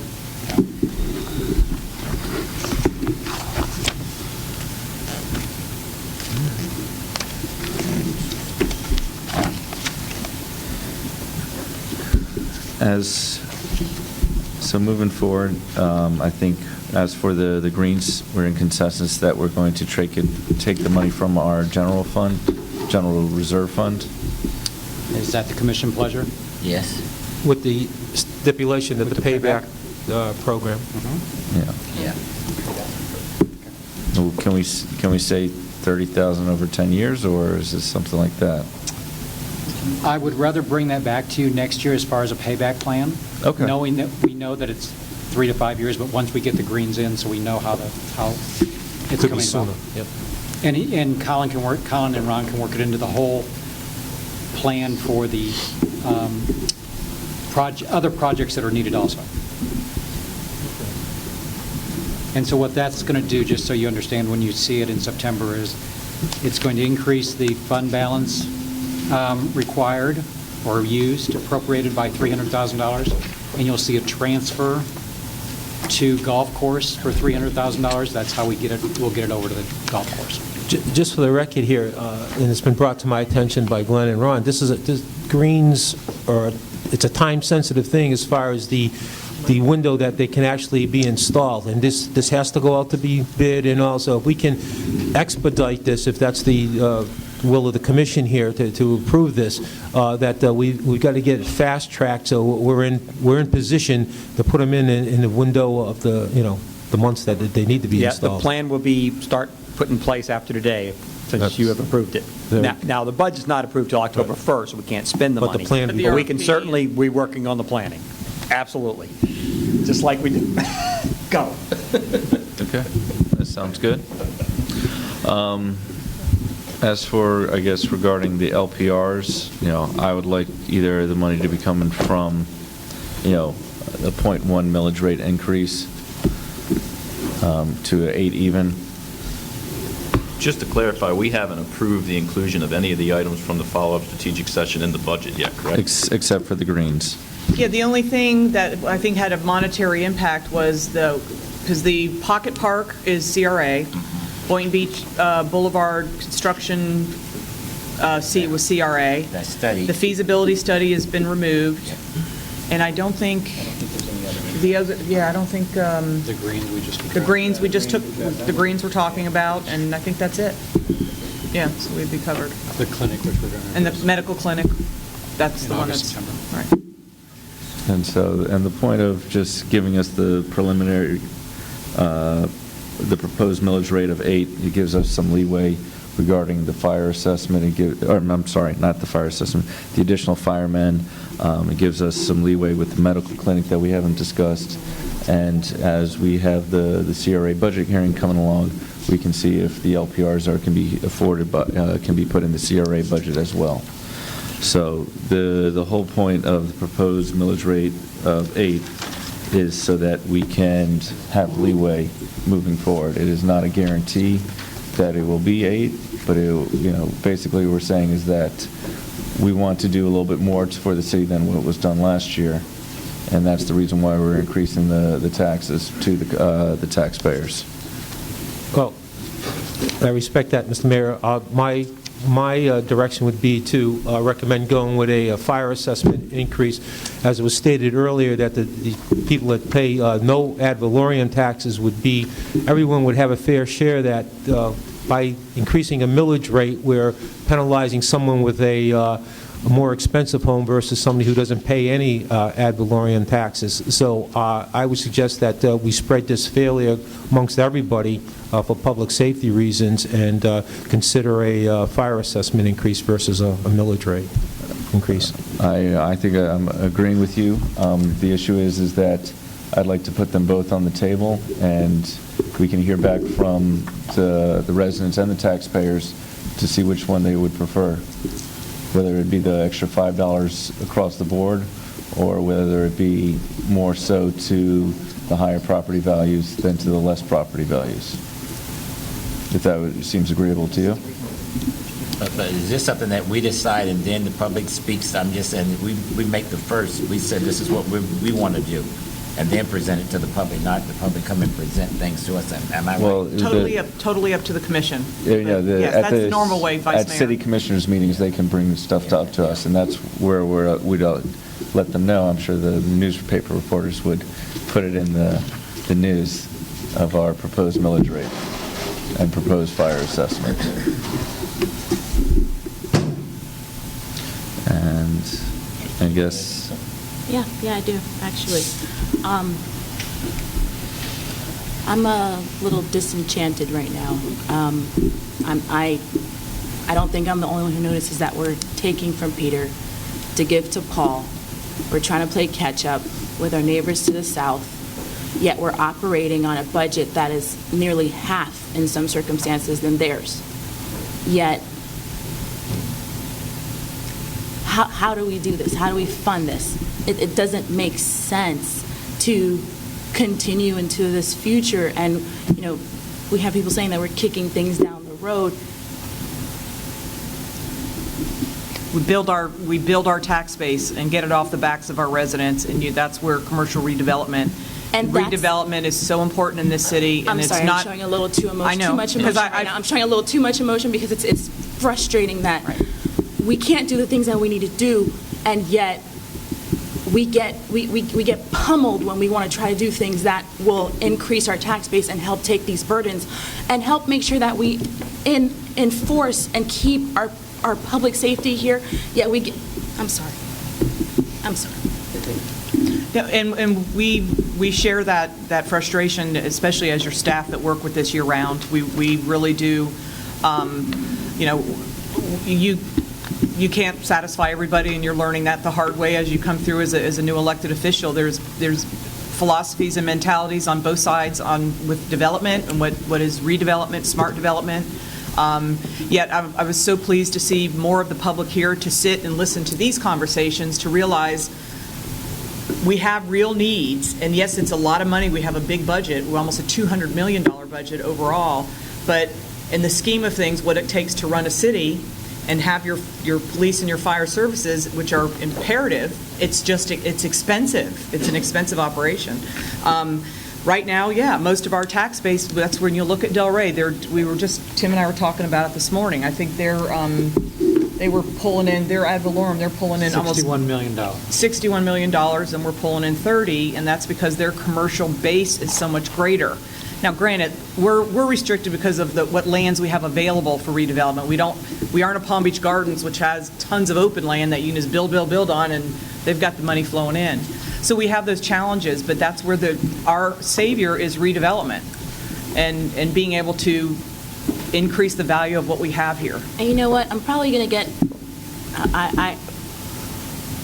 I'll get in trouble for saying this, and that's okay. I'm only putting my neck on the line for this, but, you know, that's why I think we as a community have to be willing to be open to change and not shut it down so quickly when it's proposed, because the fact that these are the issues that we keep facing year after year where we can't fund our budget. We can't do the things that we need to do to keep our citizens. We can't give them the accurate number of firefighters that they need to accurately protect them because we're running on such a tiny budget compared to our size, being the third largest city in the entire county. We have half than what our neighbors have. It's frustrating, and it's just, we need to fix it. We need to change our mentality. We need to change the way we run this city and understand that the world that we're going into and the years that we're going to be coming into in 20 years, we cannot continue the way that we're continuing now. This is not going to work 20 years from now. We need to change it. That's all I'm going to say for right now. And that's exactly why you're a commissioner now, because you want to make that change. I'll speak and elaborate on my position that I'm not really willing to raise either of the taxes at this point in time. Right now, we're talking about the sales tax coming up. That's one tax we're asking the public to approve of. We're talking about town square redevelopment. Whether it goes to referendum and it's approved, or we have to approve it as a commission, that's another tax increase we're talking about. Now, whether or not these tax increases, the $1 mil or the $5 fire assessment, are minimal by comparison, the headline still reads Boynton raised taxes. And then in November, vote for more taxes. And then if we do the bond referendum, vote for more taxes. We can't ask people to keep voting because they'll just chronologically go through and maybe they support the first one and then maybe they support the second one reluctantly. But if you ask people to vote for 3 tax increases or to accept imposition of tax increases over and over and over again, it's just going to sour their mood. So I don't want to risk potentially the tax that we're going to have to do by bonding town square and fire and police over $400,000, because they're not going to look at the fact that it's $5 per household. They're not going to look at the fact that it's 1/10. They're going to look at it as a tax, no matter what it is. So just what I think at this point, Commissioner Casello has been, gracious enough to pull back on something that he was very passionate about, that financial study. That saves some money. The license plate readers, as much as I'd like to give the police everything possible in, the arsenal of technology, that's $60,000. We can chip away at the cost of these firefighters that we're trying to put in there, that we seemingly gain consensus that are necessary. So, I'm not interested in raising either one. I know that we can always go back down, but there's a chance that we won't go back down. But if we don't raise it, then it absolutely will be written in stone where we stand on that. So I think that we run the risk if we raise taxes or we push taxes on people over and over and over again, that we're doing the smallest one, the least impactful one first, and that's going to degrade the possibility of getting approval of the much more consequential one, the 1 penny tax in November, and the potential referendum for us having to impose a bond for the town square development. So I think that fighting for $300,000 or $400,000 now at the expense of potentially tens of millions, or $4.3 million a year from the sales tax, I think if we're going to raise taxes, I think that would be a discussion for next year after a lot of these things are hashed out and we know better where the picture of Boynton Beach looks. That's just my position there. Again, I think that we've identified some spending that was proposed, whether it's the sheriff's office study or the license plate readers. I'd be going after the pocket park too if that wasn't CRA funds, so that's not really in this mix here. But everybody needs to tighten their belt and kind of look at the fact that there are bigger things at stake. The whole downtown, police and fire, the sales tax, and all that money for the capital improvements. So just my position right now, and I understand that it doesn't seem like a lot to ask for that mill or to ask for that $5, but the perception in the public will be that we're taxing people and we're asking for more and more. So I'm not in favor of raising either one at this point in time. And I'll add to what Commissioner Katz just said. If you look at our neighbor to the south, they actually just decreased their millage rate. So that will look even worse on our part, where they're decreasing and we're increasing. So again, I understand the comments from the public about we can always raise it and come back down, but the headlines, as Mayor mentioned, will always basically put us on the bad end of the spectrum, where we're raising taxes, and then you consider all the other things that have to come down the road where taxes are being raised to more. It just makes us look worse. And to the point that Commissioner Romulus made, and in addition to redevelopment or new development, 500 Ocean goes online eventually, the Cortina's going up. Those are large increases to our tax base, in addition to property values rising year over year, barring some disaster that hopefully won't happen. But we're in a good position right now where we can cautiously wait and see what we need to do, because there are much bigger looming projects. I think that we're seeing increased home values, we're seeing increased development in different parts of the town that's going to bring in funds, so we will have more funds year over year. Again, there are a lot of ways that we can tighten our belt and we can receive additional revenue without having to raise taxes. Vice Mayor McRae, you're the only one who hasn't spoken. You have a comment regarding the proposed millage rate and the proposed fire assessment. Well, I'd like to say what Commissioner Katz said and Commissioner Romulus. I agree with them. I'm just saying, you all are newbies. That's what I call you all. But I'm an oldie. But right about now, I feel the same way that you all feel. I'm just saying, we got the 1% sales tax that we're going to have out there, and I feel that we should kind of stay on the course that we're on now and continue to go. And when new things come in, and when people come to us and say, well, I don't want this, we're going to have to tell them, this is what we need. I'm just saying, to raise the tax base. I'm just saying, we have nice projects coming in. Then you have a handful of people saying, don't do this. And when you listen to that handful, then you have a whole city that's about 60,000 that's upset with you because you said, why didn't you go ahead and get that? Then we'd have had more money. I'm just saying, I'm with the two right now. I'm not in favor of raising any taxes. And if I may... Can I just add something here? And that's great. I agree with everything that's been said here. But the things that we discussed here today all come with a price tag on them. So what direction would this commission give the manager to come up with those funds to those things that are important to this commission, that some of us all agreed upon? How would we end up paying for them without raising either a fire assessment or a millage rate? I think for the time being, again, if we've already foregone the sheriff's study, which was money that was expected to be spent based on the strategic planning. If we forego the license plate reader expense, that chips away at it. And again, given the fact that we've got these pending revenue sources, the sales tax and development and, increase home values, I think we'll have a much clearer picture in 6 to 12 months from now as to what our needs truly are, because if we go and we decide to increase the tax millage or to increase fire now, and then sales tax passes and more development comes online, I don't want to get into the position where we've raised taxes and we get the money we needed anyway if we don't get that sales tax, because that's no sure thing. Although I think it's personally our obligation as city commissioners, as it is for any other city commissioner or mayor in any other municipality, to push that as hard as possible because of the benefit to this city. That will change the landscape dramatically. But we just, I have no problem going to reserves, because if we have to raise the taxes, then we do it next year if need be. But right now, I think that with the pending income coming in from potential other sources, I would rather wait on raising the taxes now. We're talking about for the fire, again, $420,000. That's not a dramatic amount of money.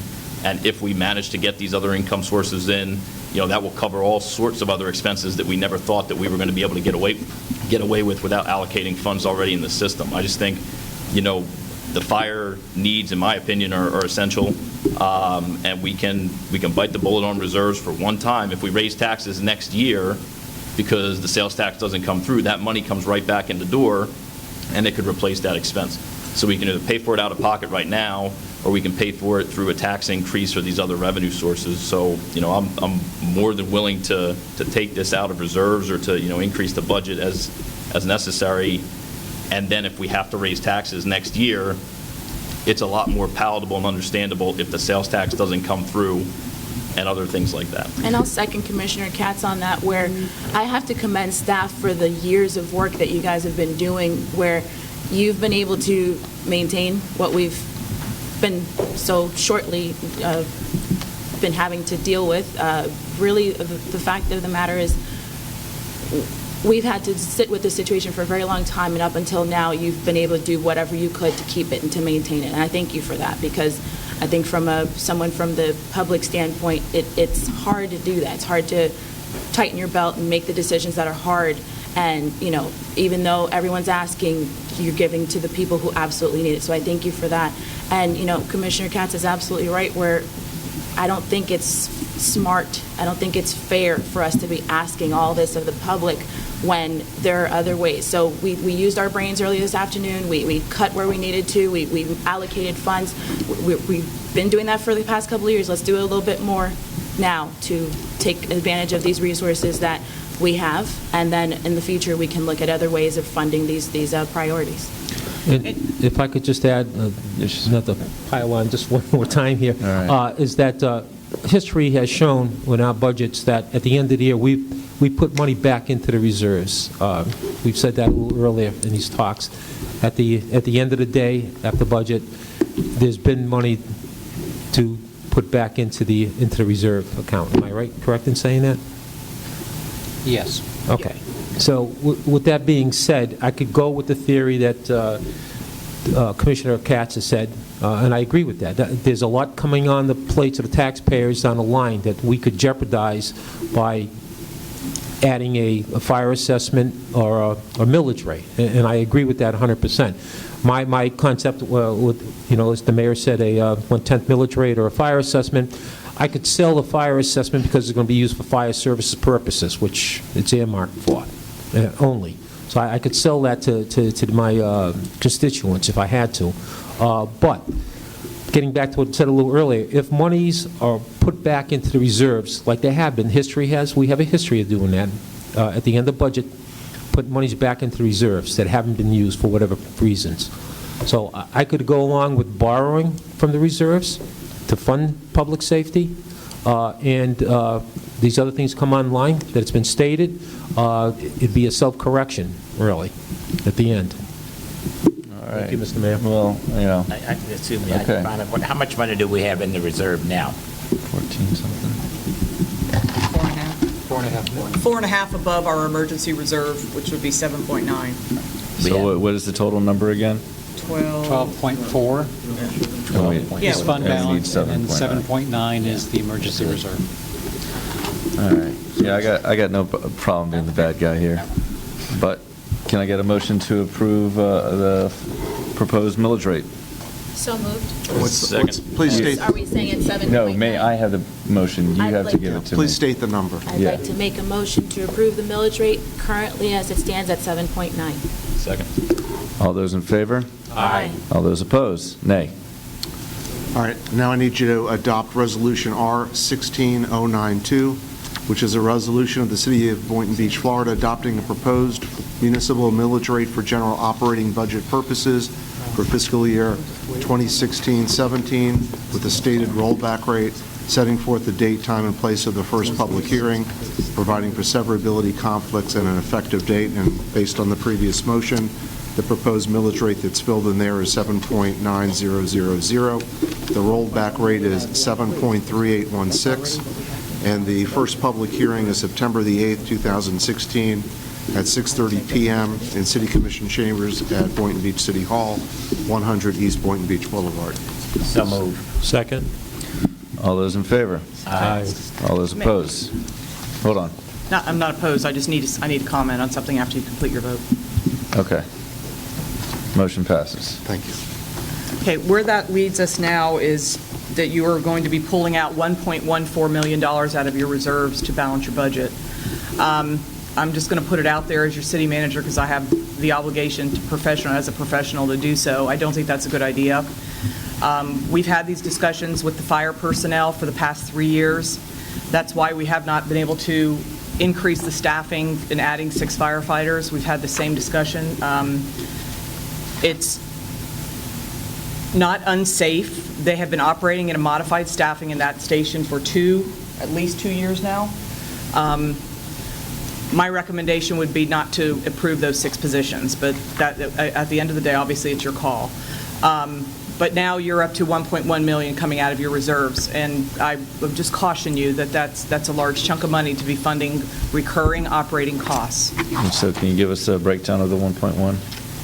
$426,000 was what the proposed budget stood as to balance. So we have that out to start with, plus the $420 on the firefighters. That takes you up to almost $850, plus the $300 has to come out of the fund balance to pay for the greens. Granted, that will be refunded back. So you're at 1.146, if my math's correct. So we forgot to mention that we were already going to, in this current budget, we were taking $400,000 already out. 425, And so now we're taking 1.1 out. And anybody from the winning side like to change their motion or bring it up again? No, I would just like to add, Madam Manager, that you've heard the fire chief himself say that it does pose a safety risk to the men and women on those trucks. You heard him say that. We've been lucky. Nothing's happened for the last 4 or 5 years. It's like insurance. It's great until you have to use it. So my theory here is we know there's an issue. We know there's a problem. Yes, we talk about the proverbial kick the can down the road thing here. It's time that we've got to step. It's an expense, and we've said about this. Public safety is a overhead expense that this city must incur. It's just part of doing business. And I don't like taking money out of the reserve any more than anything. But if it means making the public safer, it means the men and women who work in public safety safer, I'm all for it. It's a small price to pay.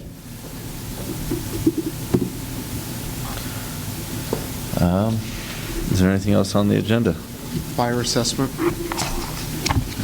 Motion to maintain. Second.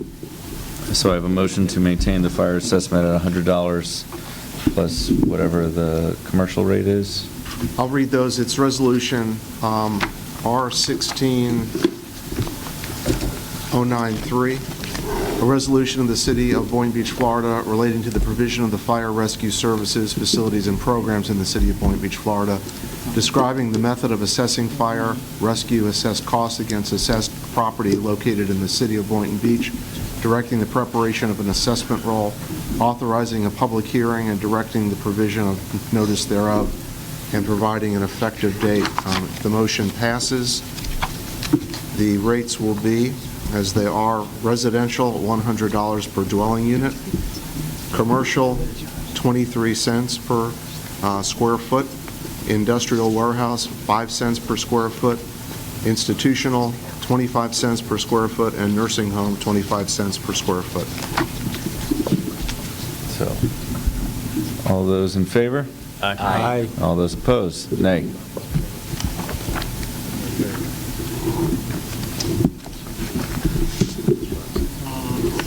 And I'll throw out there, in reference to some of these moves, and I know you, as city manager, I respect your opinion regarding this, but with regards to the recurring fire costs, if we choose to raise the fire rate next year, then, that reoccurring cost disappears. If we decide to go to that 105 or 107 or whatever it is to cover the exact cost, so we can get out of the potential annual obligation moving forward by raising the tax at that point. I'm hoping we don't have to go to that because of increased revenues to the city, but, I don't see this as a $420,000 annual expense that's just going to eat into us because we have this ability to raise the fire rate. So I'm hoping we don't have to go that way. I'm hoping the revenues increase as they're projected to. But, with regards to the annual reoccurrence of it, we can easily next year remedy that by doing the fire increase if need be. I'm hoping we don't have to go that way. All right. Eleanor, is she still here? Yes. All right.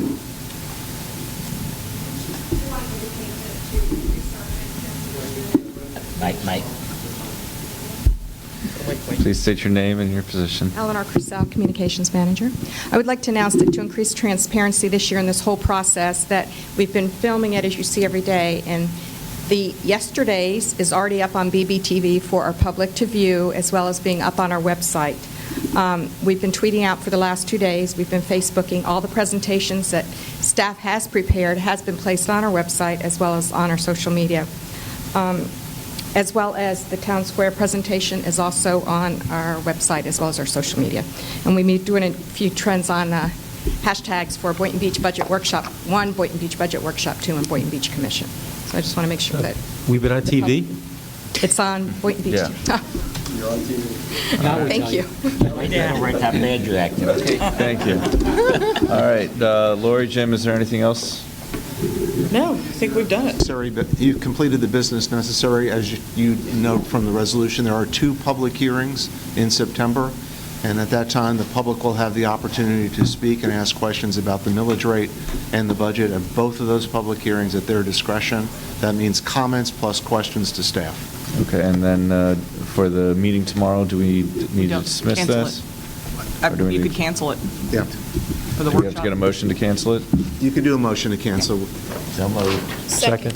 All those in favor? Aye. Motion to cancel tomorrow's budget hearing meeting. Mr. Mayor, may I just add, I want to thank staff. I know we've had some back and forths here, and I like to thank them, as every year you come through again. It makes our job not easy, but a little easier. And so I appreciate all the information and your transparency and being honest with us. Thank you. Thank you. All right, thank you so much. May I have a motion to adjourn? So moved. All those in favor? Aye. We all moved to...